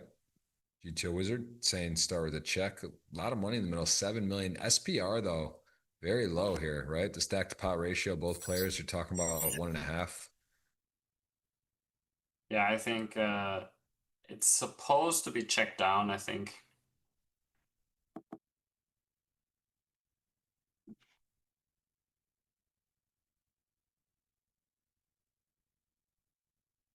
No player with the spade. Ace King is the best hand. 2, 3, 4, 7. So what, a 5 would chop.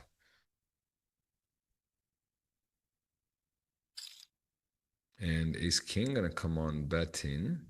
Mm-hmm.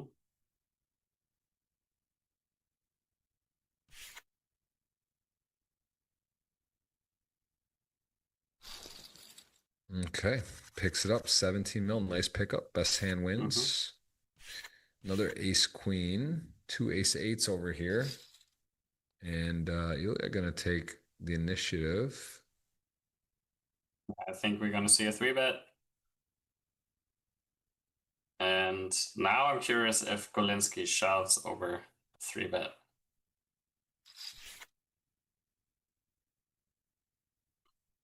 Because it's a nice spot. I personally would. Let's see if he does.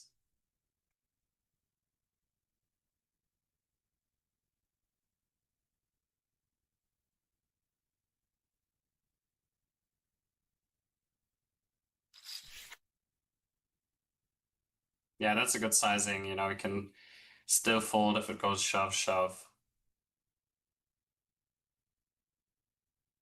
Pretty strong play. Well done. Nice Yeah. pickup.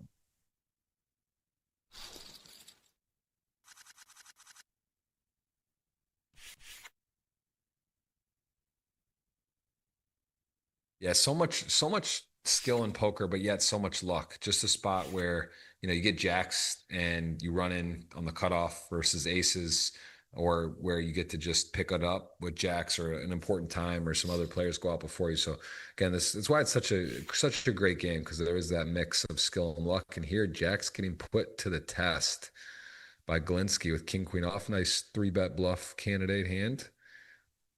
Again, these sort of stacks are so tight. 14 mil, 15 mil, and he is going to rip it in. Galinsky took a shot, ran into near top of range, and got out of the way.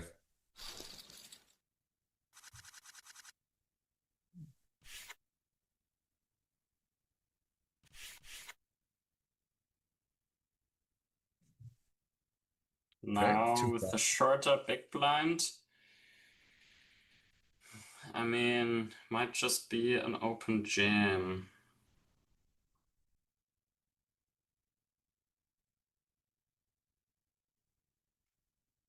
Yeah, pros and cons, start weighing it out. You know, you shove, you're covered by Nikita. Nikita, close to enough hand, not quite ace jack off, but definitely got the wheels spinning there. What he's shoving, thinking about the big shove. Yeah, I mean, ace jack suited for sure. Ace queen off for sure. Ace jack off is close. It depends what he shoves, right? If you think he shoves like ace 10, then you should. Oh my goodness. Wow. I'm shocked he called. And I was thinking ace jack suited would be super close. Even he does ace jack to fives. And wow, what a Wow, diamond for a big sweat. No, what needs a a sweat. queen jack ace. This is such a big pot, such a big moment. And a deuce. The Wow. fives are gonna hold. Now that is a completely wild sweat. And Nikita, who got, if you think about it, that's a crazy situation. He Swinging hit the back and ace forth. before the king on the river. Nikita would have been your chip leader with 31 million. Now has 2 million with 7 left. So just a completely intense battle between these two going on here as Nikita is on the short stack. Now we'll see an all-in Juan against Kachu. Well, there's Galinsky opened as well. Yeah, but Alex will go all in quite quickly. And then Galinsky is going to go out of the way and we're going to have the next flip. It's a lot of flipping today. Cat's true. Is he considering he covers, but is he considering with Nikita so short? But he just can't. No, he had no. This has to go in. There's no way. All right, you're right. Fedor's right. Nines are ahead. It is scary. There's the queen. Queen arrives. King needs 10 or 9. wow. 10 or a 9. River. And no. Ace. Wow. King queen. Man, Juan Pardo. What a machine. It's my pony over there. That was my horse against yours. That's some nasty work. That is intense. And Nikita. Now we have this sick battle between the 3.5 big blind stacks. Yeah, this is ace 10 jack queen, ace 10 cats. Chu needs help, and Nikita looking for a thing. That's so much going on there. Open-ended, ace 10, the jack is ahead now. Jack is ahead, and another jack, and Cat's Chew gonna get a what, 7th place showing. A lot of money going there. Juan Pardo, don't look now. Juan Pardo is very much in the action here with 16 million. And now he's in this. Now he's in the dream spot. Yeah, you got to price him now. His price is a lot different. He has got some chips. I am gonna at 4-handed start the giveaway. So you guys want to be subscribed, hit the thumbs up. I hope you're enjoying. Let us know where you're watching from in the world. I did put out the tweet, Jeff Gross Poker. You can retweet and guess who wins. Got to look at that, see who's participating. I'll put that link in again at some point. I'm gonna get some water. Be right back. Yeah, take a break. I'm gonna have to take one at some point as well. And we are shaking. We are shaking and baking right here. This is a completely wide open final table right now. Nikita channeling some lightning on the gifts, needs help. Got to do my Duolingo today too. I forgot. I'm all thrown off. I'm all thrown off with my sleep schedule. Any Florence and the Machine fans out there? I gotta say, I love a couple of their songs. Got to see them perform live the other day at a wedding. It was pretty epic. Florence in Florence. I gotta say, that was a bucket list moment. I'm going to bed late over here, super late. 10-7 suited is going to get called. 10-7 suited has dominated the taxi, the Houston. Is Galinsky just going to be Nikita's nemesis today? King has arrived, needs runner. And there is not one of those. So good game to Nikita. The Dream will end there. Sixth place, 428,000. Nice score. A lot of buy-ins. And now everyone guaranteed a $500,000. And we gotta get acclimated here for the giveaways. I'm on my mobile setup. So let me get that organized here.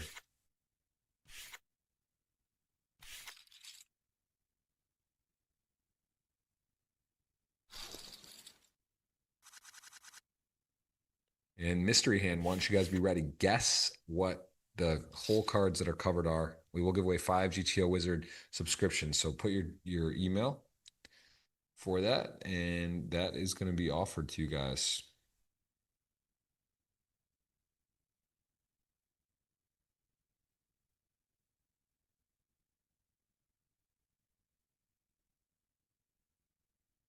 What did I miss?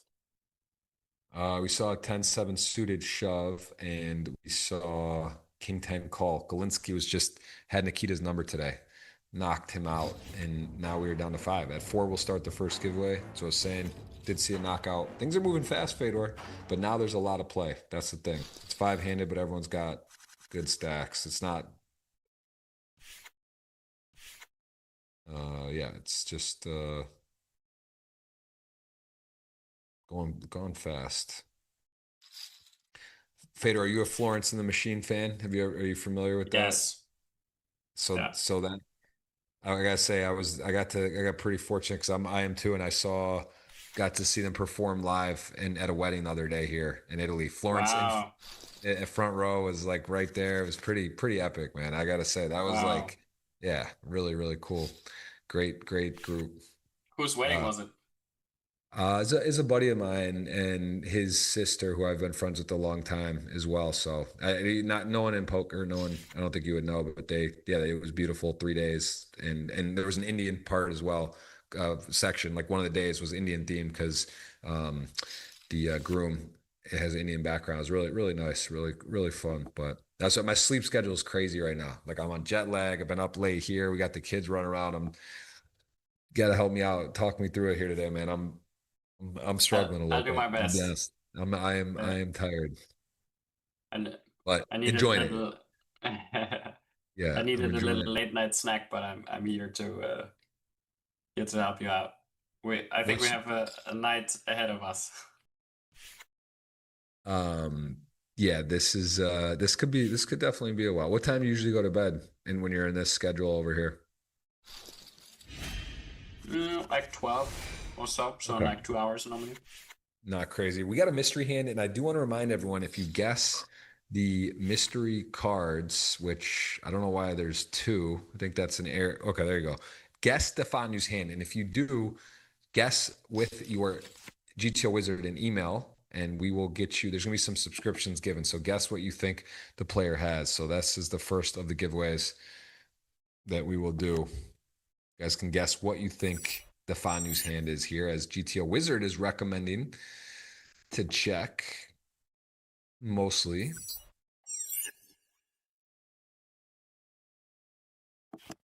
That's interesting. Oh, so it's actually recommending based on it's a mystery hand recommended. That's interesting. So I'm a little okay. So This is we can guess based on that. yeah, that would be there is a clue then. You can see what they're saying to do. And it's kind of giving you an option on both. King 8 is saying bet small, bet mid, and this is going quick. This is going quick, this hand. So we see a fold here is recommended. I think well, no diamond, I think we'll right? see a raise. I think we see a raise, so don't skip it too quickly. I'm gonna guess for Defanu has that happened so fast. I'll say sevens with no diamond. Oh wow. Never mind. Okay, change my answer. Wow, it's saying call 100%. Wow. What's your guess, Fedor? Do you have a guess? You guys can put your email. You got to put your email in with the guess. Mm, I think your guess was very good. I guess Like King, yeah, or sevens or Okay, queen five suit off, just complete airball there. Huh. No diamond. Yeah, that was very interesting hand. Very interesting. Yeah. Did you make a guess or no? Or you hadn't even had one yet? It was like it went so fast and it just showed his hand and Yeah, I was I I was trying to get exactly. I was trying to follow along with the action and make a guess. Very nice hand. Vader, I'm gonna let you call to action here for a second. I'm gonna use the restroom Yes. as well. And Sure. put your emails in when you guys, if you want to win the GTO Wizard free subscription there, and we'll be right back. I'll be right back. We have the 4-8 suited against the 3 deuce off. 30 big, steep, crazy action ahead.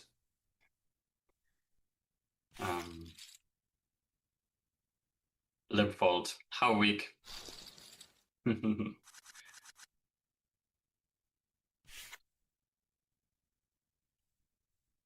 The one thing with Juan is, if he folds, then it's definitely a fold. Jack 6 off, not even thinking about it, just snap mucking. Could have definitely been a limp. No real hands here. We'll see, I guess, a limp by king it off. Maybe sometimes raising.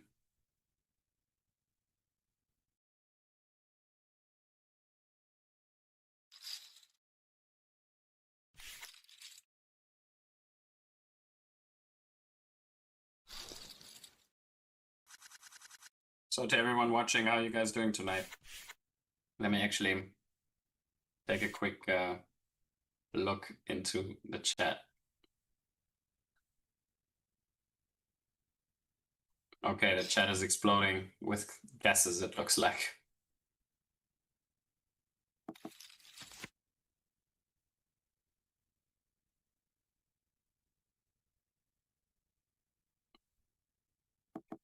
We have ace deuce against 4-5. Let's see when 4-5 is betting.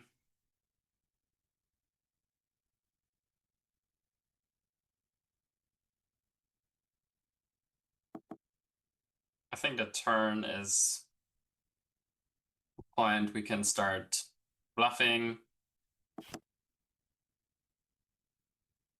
I kind of would have liked bet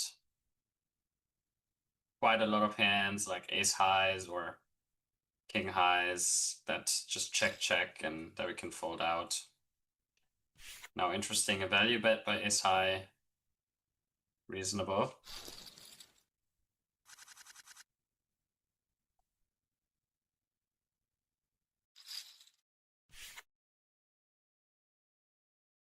Okay, I'm still five-handed here. Couple suited aces. Gonna fold off of the open. Who's your pick now? If you had to redo it right now, who do you like? Who's playing? Maybe how the seats are, what's happening? Who would you choose this second? I mean, I think if I persist plays quite nicely. But I'm just a big Juan Prado fan, so I gotta go with. If you wouldn't have picked him immediately, I would have taken him. Yeah, he's scary. He's always in contention. 2,500 watching. Giveaways coming soon. Tweet as well. I did put the link. Jeff Gross Poker. You guys can go there and retweet.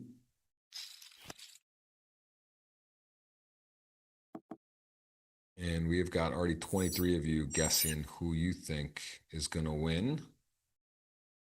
It's too close to call for me. I forget, who do we even have left? You have Defanu, you for the chip leader. I have Juan Pardo. I took Phil. Our guy's out. You took have, your friend, if I right? persist. Okay. All right, so I got a good thing going here. I got 40, and you have just Stefanu? Okay. Jacks on the river. These guys are playing quick, 6-7, so he does make a nice check there. I didn't see what GTO Wizard recommended. Was it a check? I think it was a mix between bet and check. I really like to give up on the river. And yeah, I think that's a good spot to give up, I think. Yeah, I think that rule where it's just if you have the worst hand you could possibly have, you're supposed to bluff. That's not really. That's not a good. That's That was a bad rule that was in like a few years ago. yeah. I think that the what's the word the reasoning, the premise behind it makes sense, but there is times where it's just you can't, you shouldn't, and that was one. Nice discipline.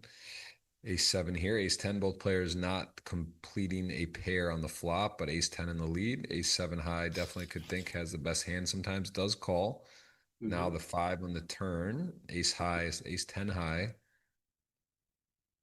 Still involved. Getting called not as fun, but does check back. And now ace 10 has a winner if it can get there. Yeah, I mean, he shouldn't bluff ace-7.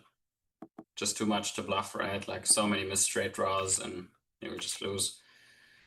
And that's probably also why he shouldn't. I mean, I didn't see exactly how big the flop sizing was, but probably shouldn't check call flop.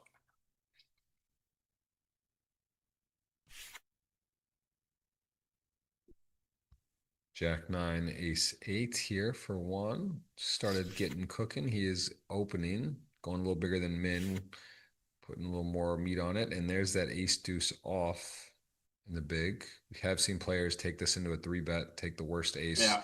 the mixed bet, high king, and same like a king deuce and some other kings. Sometimes people three bet just sort of instead of flatting, it's sort of become the best next option other than fold.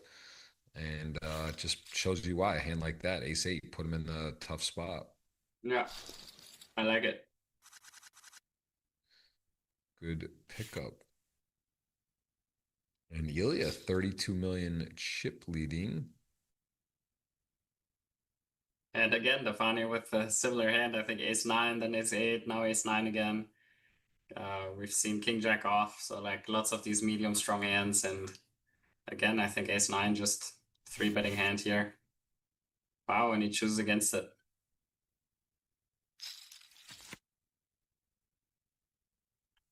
Just a casual straight. I think it's 93 to 1 flop a straight, but I'm not, if you have the hands to do it. That might be just guessing on that one. Depending what I think, well, obviously depends what your I mean, it depends how connected your hand is, right? yeah, exactly. I think that might be with like the connected ones, but Jack 10 or I'm not sure. Don't quote me on that one. And we are still five-handed. This one, you think this is going to be a long time, Fedor? I think there's a chance this goes quickly. Like it really depends, though. If depends a little on the next stretch here, but I don't know. I think that also the fact that it's already five-handed, it moves faster because the blinds go up in per hand, so it goes quicker already. Not sure. I don't. We've had some very long streams recently. Flopping a straight with any connector, 1%. And with a two gapper is it was a two gapper, right? Jack 8, yeah. 0.6%. Okay. But yeah, it's So like about 100 1%. Close to 93 to 1, right? On the Did you say 93? Yeah, for connected hand, yeah. Oh, ace eight, jack nine. Both players straight draws, both players with a part of the board. Hard to make a pair and hold them, hard to make anything. And this is now a case where we will see a little bit of a battle. Both players going to be interested. Yeah, both betting and checking an option. I like the check with one. And I think ace 8, one of the 8s you want to check quite a bit. And now Juan, I think, has a hand that pretty strong hand that we want to start value betting, I would say. And okay, he chooses for a check.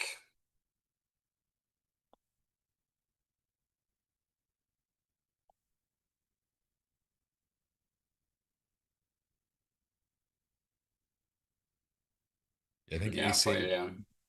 Now debating to put a little sort of protection on my bluff. Also, just realizing there are a bunch of Broadwayer cards that he's beating now that are getting free pulls, and there's a mix of things that get done by betting. Although I did Doesn't think one was really though. It's like there's not really much you get done. It's like if you bet a hand like this, like the only times you bet it is if you're really betting for value. If there's really like a decent amount of worse hands that call. Because what about like protection is like there's not really much you need. What are you protecting against? There's not well, I'm really saying like like Jack Queen, Jack King, the Broadways where you're like ahead of, but they're getting decent equity. I was a little surprised. Actually, I thought that Juan would lead and he would check, so I was surprised he yeah. bet. But I think that's the reason why he would bet. But okay, Deuce is ripping it. High variance, putting it. Not afraid. We know Ilya's not afraid. We've seen that from the King Deuce off 3-bet right off the rip, and a 31 million stack to go with it. Ace King now. Ooh, look at this, Fedor. This is what I'm saying. It Oh, might yeah. not take long. You never know. It just goes like this. All of a sudden, it could be. Yeah. This is a big swing. Yeah, it would be like 4.3 million shove call. 4.5. Wow, 4.5. get ready. Buckle up. This is a big equity hand here. We're going to see a 30 million chip pot. Everyone guaranteed 556,000. And here you go. This is what you came And for. 30. I somehow am sure Juan will win it. I'm like, it's a lock for me. You just know sometimes you know. River, we saw nasty 2-outer run out before. Not the case. I would have really liked to bet money on that one. You would have taken. I would have taken that 53. You would have bet even money on one. I mean, this was just like, there's no way he's busting this tournament right now. It just feels like he's for sure gonna play heads up. Those are both my picks battling out, and 42 million between. And I gotta say, I like where Juan's going with this tournament. He is chip leader currently. Big moment for if I persist. Now you're short stack. This might be 3-bet 4-bet shove. Could see this get out of line for sure. The ace-5 suited, that popular aggressive candidate. Like 3.5 million or something, 3.8. Snap folds it. Wow. Think long, think wrong. That's that Snap thought fold. process. Wow. He knows himself, Fedor. If he goes into the tank, he knows he's always shooting it up. He just said, "Hey, I got 30 mil. This is for a lot of money. Let me just back off this one. I'm not going for it here." Now I'm curious, Juan, if he has a folding range there. Yep, he does. No limpy.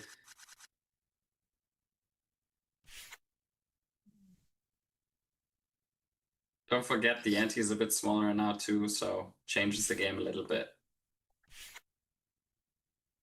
I think I saw Isildur was final 4 or 5 in this PLO 8 10K with Negreanu. So. And they're battling it out. First and third and chips. Yeah, it's a nice start for D-Negs getting in there and mixing it up. This is 100 events at the World Series. Anyone going to the World Series in the chat? Let us know. Exciting summer. I got to say, I do miss it. I play less. I'll go out there for like 10 days, but it's I do sweat. I do fall along. The WSOP Plus, got to give them credit for the app. Really beautifully done and makes it a lot easier to sweat things. Oh yeah, is it the results are in the app? I didn't check yet. Yeah, you can like literally see chip counts. They nice. It's really nice, and we might see this time though. One is it Fedor. It's 10s to ace queen. These guys are gonna go at it again. Oh no. Yeah, this one I'm not sure. This could go either way. Ace queen's like one of my least favorite hands. I just feel like it never gets anything done. Yeah, there you go. 18 mil. Back at it. Things are. It's like they've perfectly balanced it for you to win your bet. The highest chances. I do want to announce a couple winners here from the GTO Wizards team. So far, we do see, I'll put it in the chat because I got to do it on my phone. It's on my laptop. I can't copy paste, but we see Fabian and then ILAGG a lot. So ILAGG a lot and Nathan. Those are we need the emails from them. So let me put that in the chat here. Make sure you guys get that. You have to drop your email, not your username.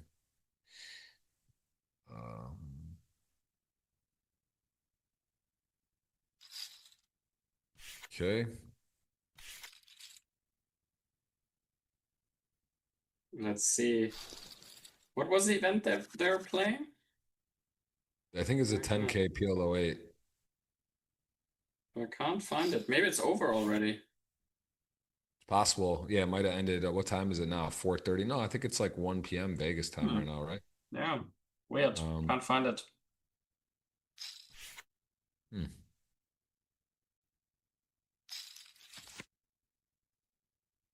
Let me see if I can get this. Yeah, I'll try to look for it too. Same time, I'm trying to see the action here. Yeah. King Jack suited, not flush draw against queens, open and flat, I guess, and big blind defended. Good check on the flop. I like that. Bless you. Thank you.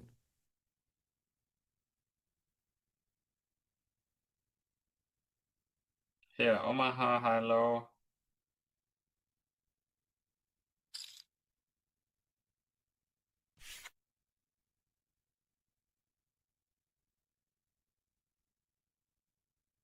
This is a bit weird. Hard to find. Okay, I found it, but I found it yesterday. I saw it. I checked on it. Yeah, I'm not sure on where. I think there's 5 left though, and probably starting at 2 today or 1. Maybe it's just starting up again as we see the queens get out of the way, and 10 deuce and king jack battling here. 10 deuce, big pot. He's gonna be winning this if he can get to showdown. We do need your emails for the GTO Wizard. I just announced it for those 3 so far. We'll have a couple more as well. And Juan here with King Jack of clubs. Gonna check and define. You're gonna get back into the pole position right there, basically tied. Actually, chip leader by a hair. Now, ace queen, queen 8, ace deuce. Queen 8 off, gonna come in raising. Restarts at 3 local time or 2. Yes, okay. I don't think it started. 5 left. Isildur, I haven't heard that name in a while. Haven't seen him around, but he's in there starting out with the bang. The bang. Getting it done. Have you seen him online much or know much about? No.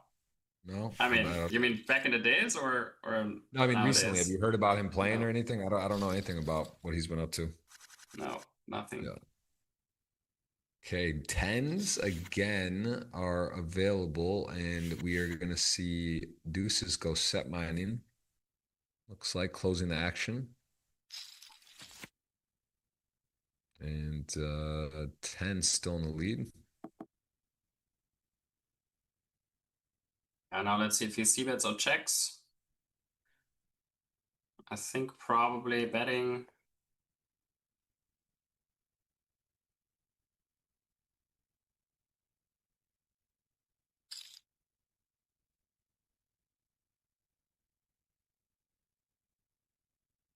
Does bet. And deuces, you say no set, no bet. Then sometimes you can talk yourself into post flop, getting into weird ones. Does get right out of the way. Not a great flop. Hard to have a good flop for deuces without a deuce. As the Juan Pardo over 20 mil. No problem. You can drop your email in the chat. Thank you for asking. If you want to, that's if you want to win that. And I'm gonna get ready for the giveaway on. Oh, we have some hands. Let's see what Golinsky does here. This might be a shoving hand. This might mean a big all-in. Okay. JPD time. Juan Pardominguez just right in position, receiving position. He's GPD. got a bet, a 3-bet, and kings in this small blind, 6-handed, 5-handed. Yeah. Got Flipping one. it back to 5.5. Or maybe even a bit smaller. No. Little off today, Fedor. He's at 5.6 5.6. and No, he's three. off. I'm not off. He's off. Oh, he's off. All right, fair, fair enough.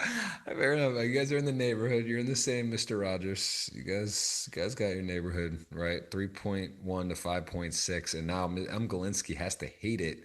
Just like, man, is he just that good? Does he have timing? Is he just wake up with it? Is this where I end my day, or do I just move on? No, I'm gonna move on. Yeah. Move on to the next discipline. Mystery hand. Mystery hand. Let's go. Mystery hand. GTO Wizard subscriptions available. Must put your email. Let's go. Okay, Yes, come on. the hand. Has to be Juan Pardo against Stefanio. Come on, come on. Let's see what's Yes, happening. let's go. Let's go. Defanio. Okay, we defend. Ooh, okay. Now, check bet call.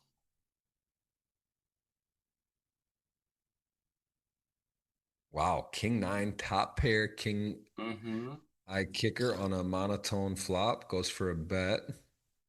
I mean, don't see really raising. So we call. Okay, now this can get nasty. Check.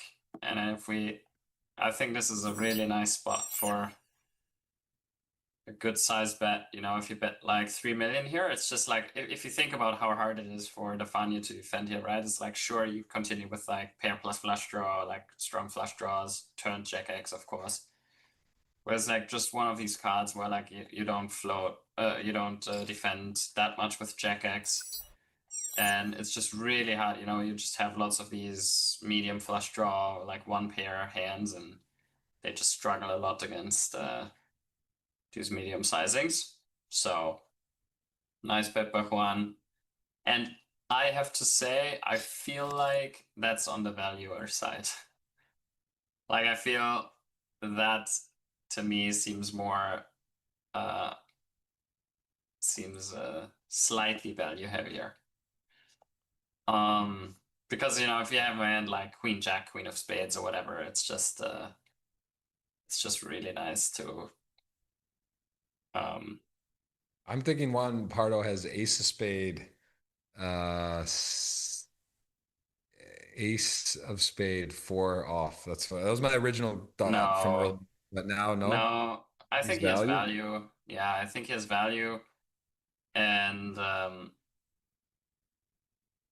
yeah, I think the sizing on the turn, I think, you know, it's not necessarily a dead giveaway. It's like, of course he can bluff it. It just feels like,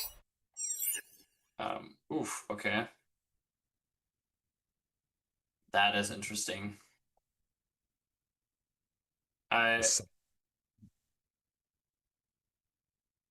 mean, that has to be a custom sizing. Like, that is a custom sizing. That is not like, he doesn't think that is the sizing for the spot. This is like, he thinks this is particularly the best sizing in this spot against this player. Inducing stuff, lots of weak hands like 9x that he once calls from. And he just probably, like, I would assume, you know, if I see this custom sizing, I would assume it's very often value, and I would also assume it's very often a hand like Jack X that includes a Jack, because that's the first hand you think about like, sizing down. Yeah, Jack Queen with a spade like, or something. Yeah, no, I think just Queen Jack of Spades, for example. Like, I think that's just a pretty natural hand to size down, right? Like, or let's say Jack 10 of Spades. Like, that's probably like the Jacks with the spade. Yeah. Well, nice hand. Does have a spade in there, and did have him in bad shape the whole time. Big pot, nice hand, nice execution, and a nice. Okay, we see some guesses, some good guesses. Must put your email in there if you're gonna win. I'm gonna announce the winners. We get down to 4. We're gonna start up the. I gotta get the retweet in, you guys too, man. This is. It's hard to do on a My phone. guess was actually a bit poor.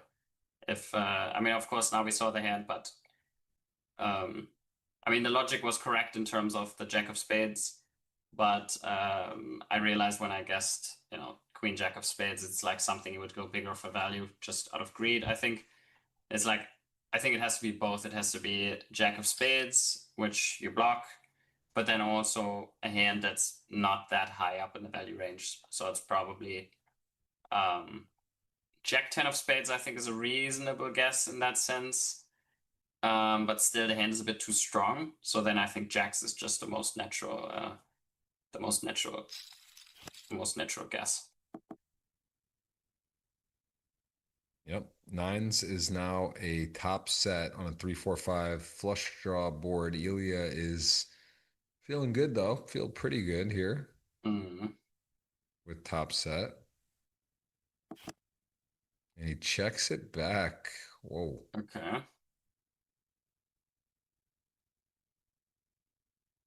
That is high tech. I mean,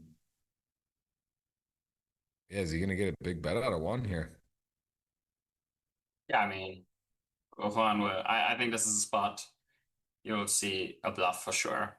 It's a hand he can wrap a lot with. He's not really blocking hearts, which is, I guess, the main check, and then fold.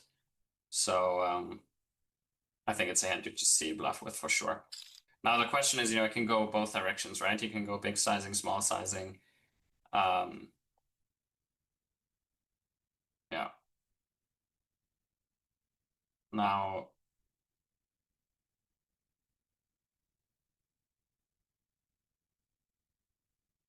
Yeah, I mean, Ilya obviously with a really nice check on the turn that's unconventional and is getting what he wants. I think it's just two hands too strong. Does lose to a few hands, but yeah, he's gonna go all in as played. Gets a pretty fantastic run out, and Juan gonna give up a big pot there to Ilya, who is now your chip leader by a significant amount. No breaks. We're gonna go on and scroll through as we see 170K jump between fifth and fourth. So five-handed here, huge money on the line, 936 to third, all the way up to 1.6 million. We will see a winner today, as that is the break skip through, and we see sixes and ace king. These guys are back at it again. One will fold sixes. Okay. King queen suited.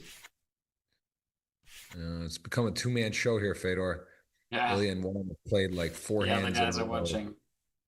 Gives it up. Does not play. Does not play there. Dafanu won, and Ilya very much almost 2-1 lead for Ilya between seconds. Just about. Things are going his way at the moment. Going fairly quickly.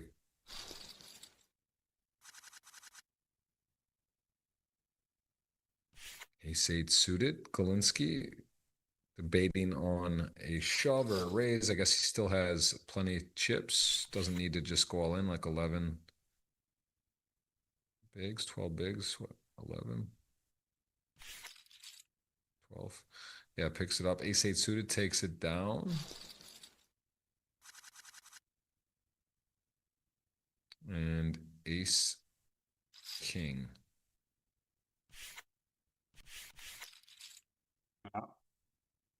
Easy hand.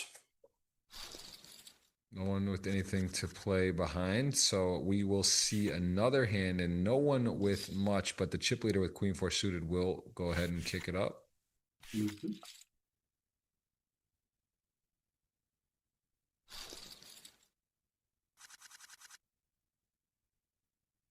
Okay, another queen eight suited. Defanu, who had the start of the day chip lead, 22 million now, won't play 9-10 suited. Galinsky ace 7 off. Tempting, but against the chip leader, but not quite enough. And now we see over double seconds.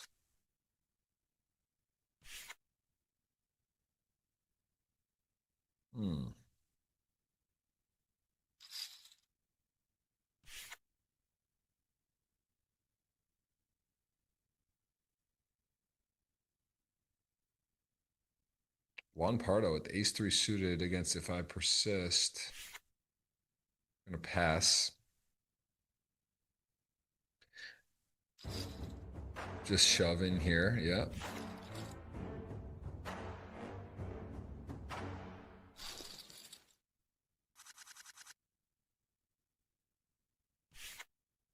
Guys, just a reminder, you do need to put your email out if you want to get the winning the GTO Wizard, but I think not many of you did that. I think that might be, well, I'm not sure we'll have another mystery hand. We see ace queen to ace, 43 million chip pot on the line. Defanu is going to need help, or else we are going to be all of a sudden down 86% favor. Going to take us down to 4 if he doesn't find the river. No. Going to do it in Fedor. Wow. Look at this. 11-11 and what, 70? Is that 70 million for, yeah, so this could go fast. Yeah.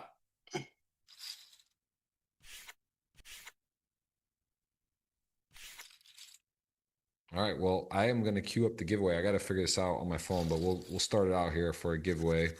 $50 giveaway or a GG ticket.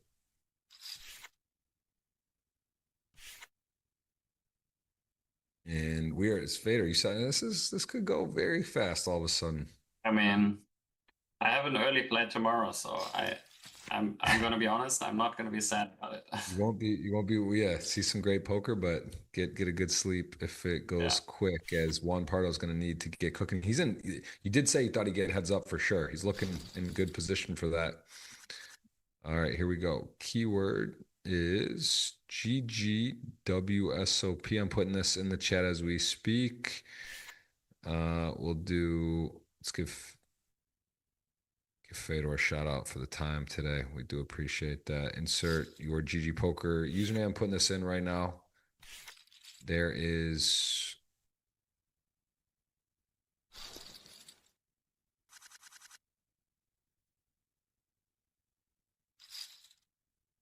there it is. $50 GG ticket giveaway. Keyword GGWSOP space Fedor. Insert your GG Poker username. That is a first giveaway. $50. Just put it once. You don't need to put it 10 times. If you spam, you're unlikely to win. One time, twice for luck. Don't need to do more than that. That is our first 50. And look at this, King 10 ripping it. Gets a better hand to fold.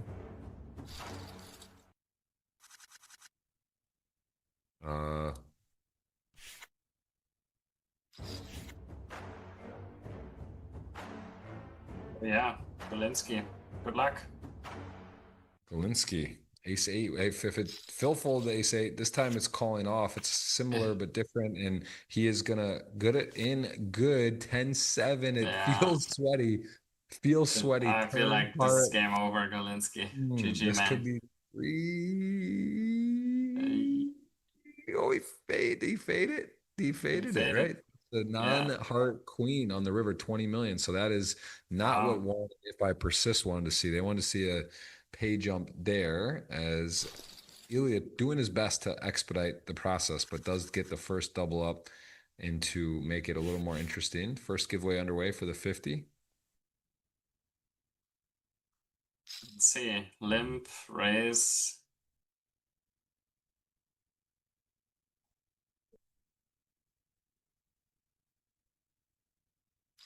Yeah, Jack 3 off, one of those worst hand situations. And honestly, 6-5 suited, one of those very pretty suited connectors. Although at this time of the tournament, you're a little gun shy, but he will come in and hey, he flop bottom pair with the runner flush draw. See if Juan wants to put some pressure here. Ace 10-6. We'll start betting. Gets called queen scary card, the jack, all of a sudden a little more connected in here, and this could be a this is it. Bet again. Yep, definitely think that's likely here. Put pressure on a 10 or a 6x for sure. Yeah. See like 4.8 or something, and then 4.6, and then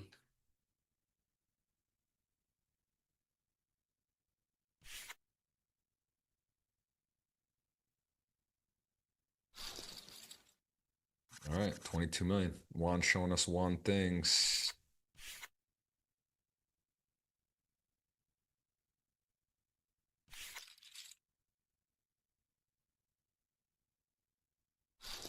Okay, we have our first winner. Gonna announce.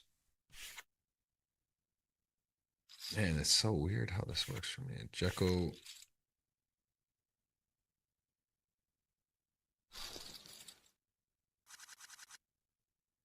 All right, first winner. There it is. Jekko. You just won your first winner, $50 GG ticket coming to you. We got 2 more of those to do, and we have a king 6 shoving. Look at this, Fedor. Queens. We might have a whole new ball game. We might be here for a while. Kane, he hit some clubs. 2 6s, a king. Queens in the lead. Galinsky, a big sweat to the river, has all but 3 outs for Ilya. And Oh my God, it's a jack, I oh, think. that's so scary. Wow, what a sweat. what a What sweat. a sweat that is. That is sick. That is very sick. And I'll tell you what is also sick is now we have 40, 30, 20, and 10 stacks. So things really just did get Yeah. pushed into a little tighter. Galinsky. Well, this is big boy poker, Fedor. We're talking a lot of money. 10K buy-in, 770, what, 8, 936, 1.2, 1.6 million for a 10K. Yeah.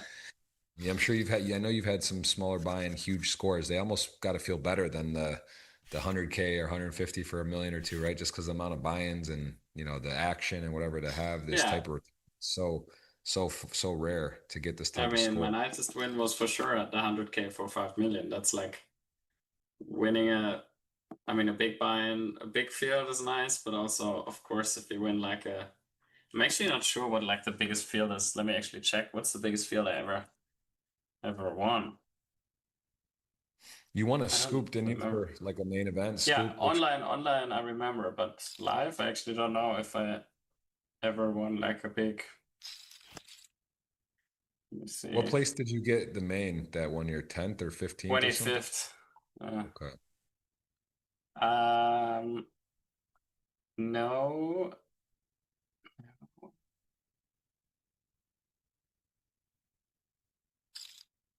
It's not looking good. 8.3 million in there. Ace four, chop it up.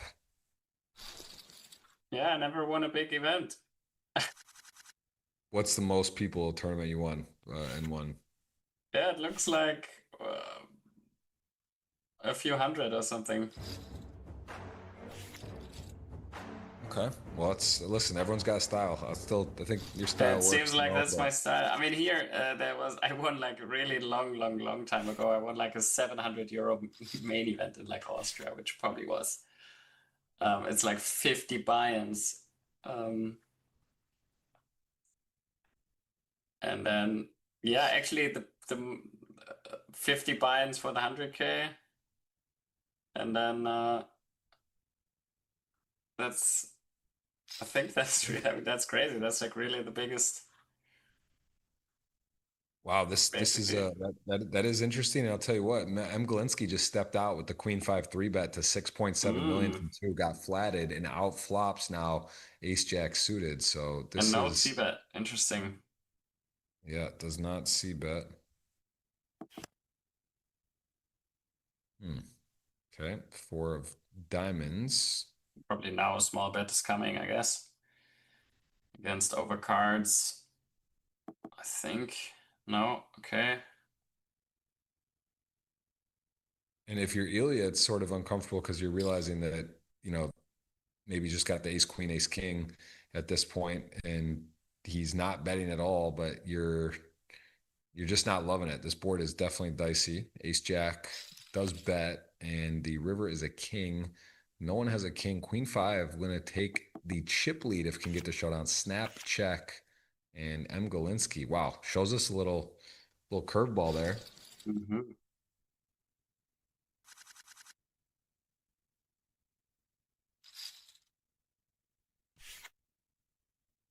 You have a flight tomorrow as well? I have one too. Yeah, to Ibiza. No GTO wizard going on over there. That sounds like a I think unfair. that is kind of GTO. Yeah, but Once, exactly. The different. once or twice a year, that's GTO. Yes. Yeah, it's a good place. One time a month, GT no. Yeah, that's a little too much. But Yeah. Queen's now gonna shoot it up, man. He's going for Wow, it. 7-9 suited, huh? The Golinsky is special. All right, Argentina stands strong. Back to Chipley. These guys are playing for rolls right here, man. No sitting Yeah. back. If I persist, is watching the fireworks, hoping to increase a pay jump, which is a lot of money, a lot of buy-ins, a lot of De Niro, and sixes here for one. He is happy with his hand, four-handed blind on blind. Stakes are high. See if he goes with the limp or a raise. It's chip lead. We're all okay. All in. Are you on board with that, or is that out of your arsenal there, the all in? It was 20, 22 blind, 20 blinds? from the small blind. Yeah, Yeah, that's fine. I mean, there is a short stack, and it's not necessarily inducing that much great stuff happening. So yeah, it's just fine.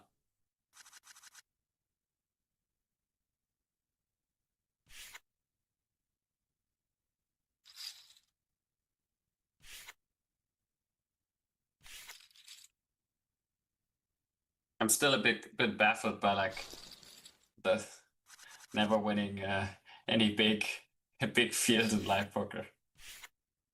yeah. But I guess you've been playing sort of more just high roller, smaller fields for a long time. Yeah, I mean, I played a lot of big field tournaments. It's just I guess I ran good in the higher binds, and I think I'm fine with being a high roller specialist, if For you want sure. to call it that. But it's Oh, really crazy, right? It's like that's what you need in your career. Is like generally to really break out, is you need these like main big field wins. So you really need like exactly like this, right? Like 10K buy-in, and then you big like huge amount of buy-ins. yeah. It's like just Yeah, it's true. 160 buy-ins and boom. Yeah, That's it's how I nice to kickstart it up, but yeah. that's what was your That's big what would you say was your biggest, was it just, you kind of just had early success, right, in the high roller? Like you hit one early, you played a couple and did well right mm, away, or no, was it? I think it was my online success. I mean, that's when I won big field tournaments and a lot of them too. So back then it was F tops on full tilt um and I mean stars just had lots of big tournaments too, right? Like Super Tuesday, I think, and Sunday 500 and Sunday rebuy and like these tournaments. And that was my go-to stuff. And then um yeah, and so that's how I built my bankroll. And then live, no, it was more like live was just this crazy run in the high rollers in like 215, 216. Then another one going to Ilya. And he's building that stack again. Now Juan, I think, just open shove. Probably the play.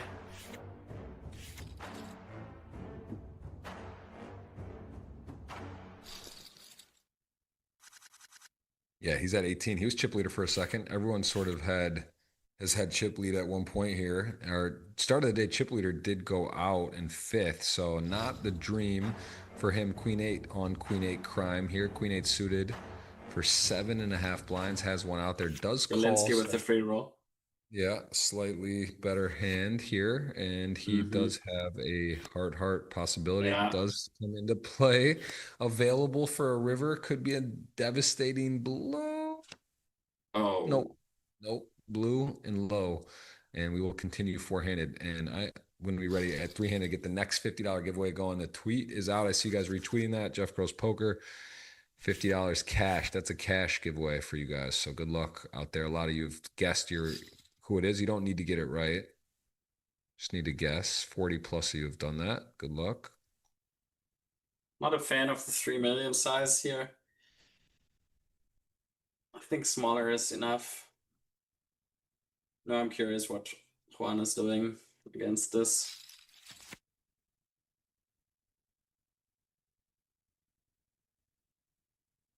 Okay, he defends.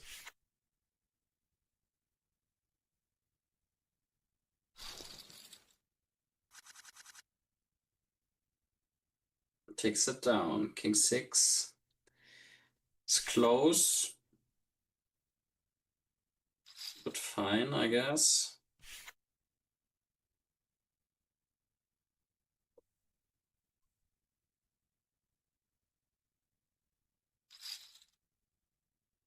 The Jack 5. Ilya loves the big blind 3-bet. It's his special. And it's not wrong for it.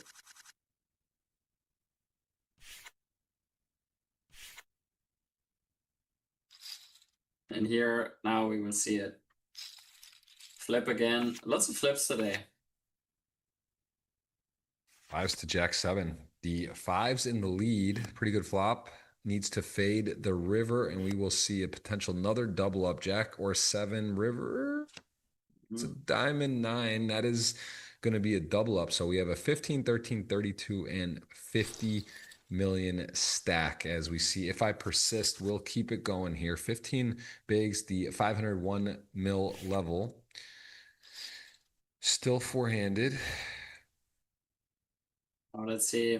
Ace Queen can go either way. Rebet. He chose to shove. I think call is probably also in the cards. With this distribution.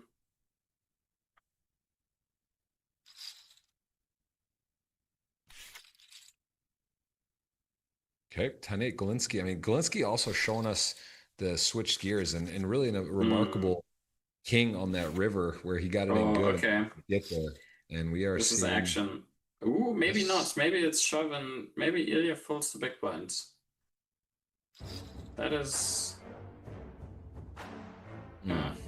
That might be good for one. Yeah. Wow, that is good for one.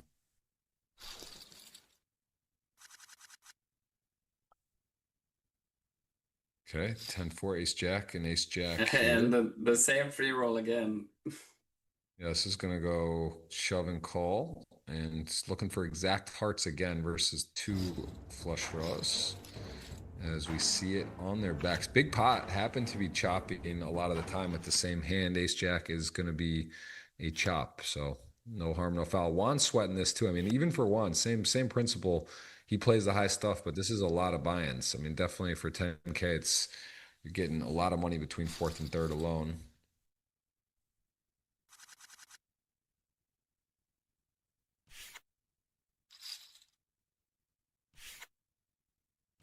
King 3, 6-8. King 3, take it down. Chip leader still 43, 45 million. And if I persist, is got the 7 deuce off now for one. If I persist, folded button. Jack 8, 7 deuce, getting to think about going upstairs here. The worst hand you can have in poker, 7 deuce.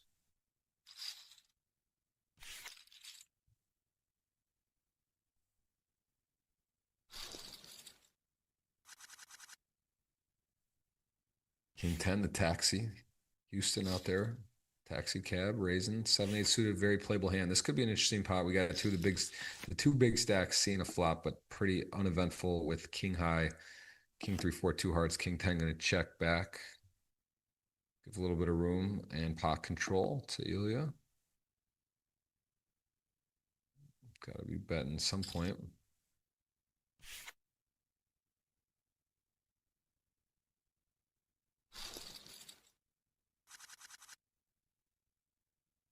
Okay, blinds are up 601.2 million. Ace deuce going to go to work. 3,000 watching. What a day. What an event we have today. So much money up for grabs. And you can see even fourth at 720, 1.6 million, almost a million more between fourth and first. So super intense period here. I think this is the most fun. The most fun part. This one, four-handed, sit and go vibes. So much money on the line. You're sweating every other hand too, you know, every other hand is meaningful. You have to adjust all the time to the new situation. It's just so fun. As a poker player, for me, this is the dream. Yeah. I've had a lot of these recently, and this is emotionally, this is the most invested to be, I feel like. Now I'm curious what Ilya's doing with the king deuce off. It is a potential 3-bet fold hand. Yeah, I was just about to think this is.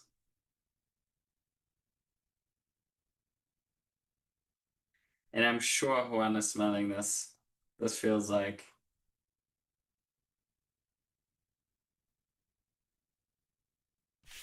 Especially if you've seen before, like the big blind 3-bets, feels like he will find these spots, but then again, you have queen it off, and it's like. Yeah, I think that's the power of this stuff. You can see that Ilya is aggressive. You can see that he's done king deuce off. You can see these things, but still, right? The hands are the hands, and you get to get away with it sometimes. You just get to put pressure with the right holdings, and here he goes. Going to go upstairs on the fours and get that done as well. And back into a comfortable chip lead, 52 million, 35 for seconds, kind of right back where they were. Juan and If I Persist, the two short stacks, and these guys have chipped up. And this is actually an interesting spot because I think this is a spot that's kind of misunderstood for Golinsky's. In Golinsky's shoes is like the force reshove there, I think, is people generally play their 3-bet strategy kind of the same in the small blind there. They think, oh, I can put pressure on, but reshoving the force there is actually quite beneficial. You take over the chip lead, and you obviously still do pretty well against calling range, or like well enough. Which spot is that? When he opened fours now, and Ilya 3-bet the small blind with ace-8 off, and he folded his fours. I think this is a spot where you can actually 4-bet shove these pairs quite aggressive, because it's actually a pretty big swing to like cover him and be able to put pressure in this spot where it's like 10 big blinds, and you cover the other guy. And now it looks like Juan is gonna bust in his hand. Yeah, almost likely the hearts are covered on the back door too, and then the 10-8. Obviously, the 10 is no good, so he needs a 8, which is 2 outs, 2 cards, very low percentage. Now 1-8 needed on the river, and he is in big trouble. And Ilya really is milking him here. He clicked it. He re-clicked it pre too, just for the absolute minimum. And Juan is not loving this, but does have a great flop in the turn. He is not going to be able to get away. It looks like here. I don't really see a world. Do lose 2. I mean, some hands, but it just. I mean, as sucks. played, this short as played, like I think it's unlikely to fold, but he's going to use some clock here. He does have the chess clock. Everyone here, healthy clock. No one's really been taking time. Been fast play across the board. Impressed with the players. Hope everyone's enjoying. And one part of it, I mean, 1 call, 2 fold. Can he fold? 1 call, 2 fold. What do you think, guys? I'm getting the second giveaway queued up here. I think it's gets away. Big fold. Pretty nice. Pretty well played. Down to 4 million. Golinsky gonna raise. Does Ilya want to pressure him with the 2 super short stacks, make a big raise, 8 million, 7 million? Yeah. Yeah. Will happen. Nice. That really, these add up. It's a nice spot. You see the other guys are super short. I'm Galinsky Yeah. and having a slightly, similar hand, and you force the fold, you extend your lead. He's a 2-1 lead at the moment.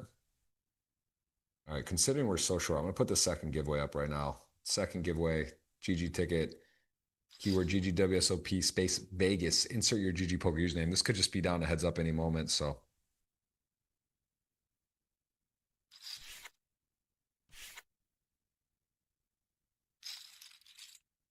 Right, big ace hand four for one. two jack to get back to 10 million. Ace four in the lead. Good start. Great turn. Needs to fade some paint. King or jack, you can see about 14%, and he can do it. Some Wow. guys can do it. Juan does it, and he is now in third, basically tied for third. Got the second giveaway going again. Just do it once, twice if you're feeling you need to do for luck, but you don't need to spam it. 3,000 watching. What an epic day. Appreciate Fedor coming in. He's got a flight tomorrow, taking his time. But Fedor, you know how this goes. People in the booth, results aren't guaranteed instantly after, but there is a lot of success usually that follows out of the booth here. So I hope you do get to Vegas. Ibiza success. It's just not a guarantee. It's just generally happens very quickly Yeah, after. I mean, I'm just not sure what success looks like on Ibiza, but yes. I'm saying poker, usually poker Oh. related, but it could be anything. Could be anything. And Ooh. hold on, hold that thought. Queen eight, ace Queen deuce, eight, ace deuce in the big. lead. Ooh, diamond's Ooh, good. diamonds, good. queen So eight, many 10. outs. Come on. Everything too many. No, it's a Didn't 4. break it. It's a 5. That is too much. That is actually too much in the turn. And Juan is gonna go. Wait, so who do we have? Is it literally if I persist wins, or it's a wash today? Yeah. And you have a dinner credit with me, so I still have my dinner. I hope I don't have to pay resorts fee. It's not cheap out there. 2 3s is all in. We got the second giveaway is going here. Let's see what we got. We have got King 5 and 8 9, and if I persist buck up to 17 million in the second giveaway. I got the second one. I'm going to announce as well because I just feel like we're going to be heads up. This feels like it's going fast. All right, the second winner. Let me see.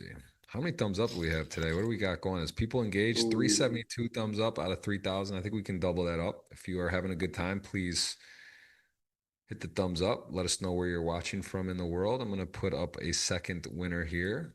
We'll have one more $50 ticket. You guys are on Twitter. Jeff Gross Poker retweet. Guess who wins? Ilya's playing well, man. These guys, there's been some good play today. These guys are tough. Let's see what Galinsky does now. If he shoves or calls, I mean, wow. What a run out. The 5 and then the 6.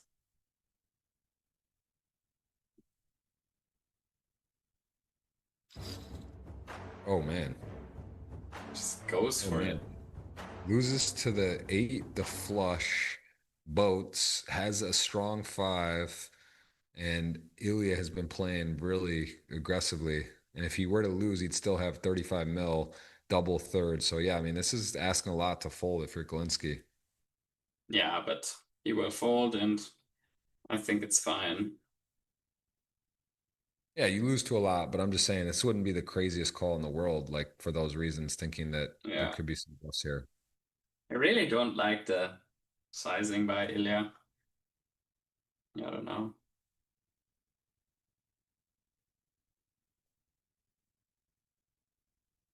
I don't know, man. I think yeah, it is a greedy ask, but at the same time,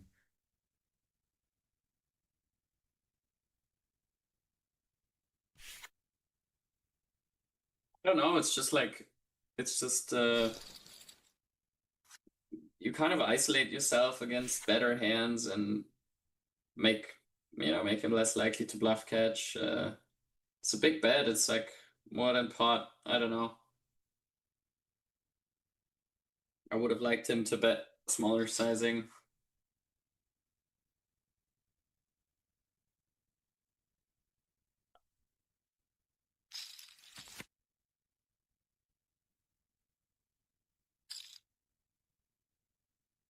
Yeah, I'm with you.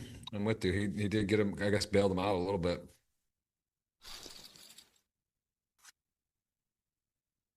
All right, here we go.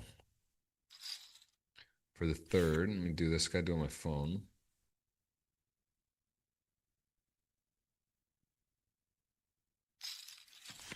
Queen 10, 6 deuce. 6 deuce open, I'm not sure about. I don't think it's an any 2 open there. I mean, Northern Ireland, what's up? Bogdan Surlaga. Frankie B, good luck at the WSOP to me and Fedor. Appreciate that. I can use it. Use a little luck, a little rusty, but I have been doing this every week, and I do feel it helps a lot watching and being in the mix. But that's to get at a final table. You still got to get there and then execute. But yeah, this is poker's fun. Poker's in a great place, and I'm looking forward to Vegas. 6 deuce is in there. 6 deuce rivers. oh, it's winning. Oh my god, that's tilting. That is a crazy swing there. If you're Golinsky, that's just so annoying. That was a poorly played hand by Ilya. I feel this is just. And we see ace 8 to ace queen. This is an absolute just running amok here. You can see actually outs turned, needs help. No, that's paint. That is GG. That is heads up, and that is Ilya versus If I Persist. I am going to put in the last giveaway as we're heads up. Man, that's going fast. Insert your GG Poker username. All right, there we go. Got the third giveaway. It's live for you guys. Just put it once, twice for good luck. Not more than that. 3-3 giveaway in the chat, and we see heads up. And what is this? 10 big blinds? This could be super fast. Yeah. This could be this one.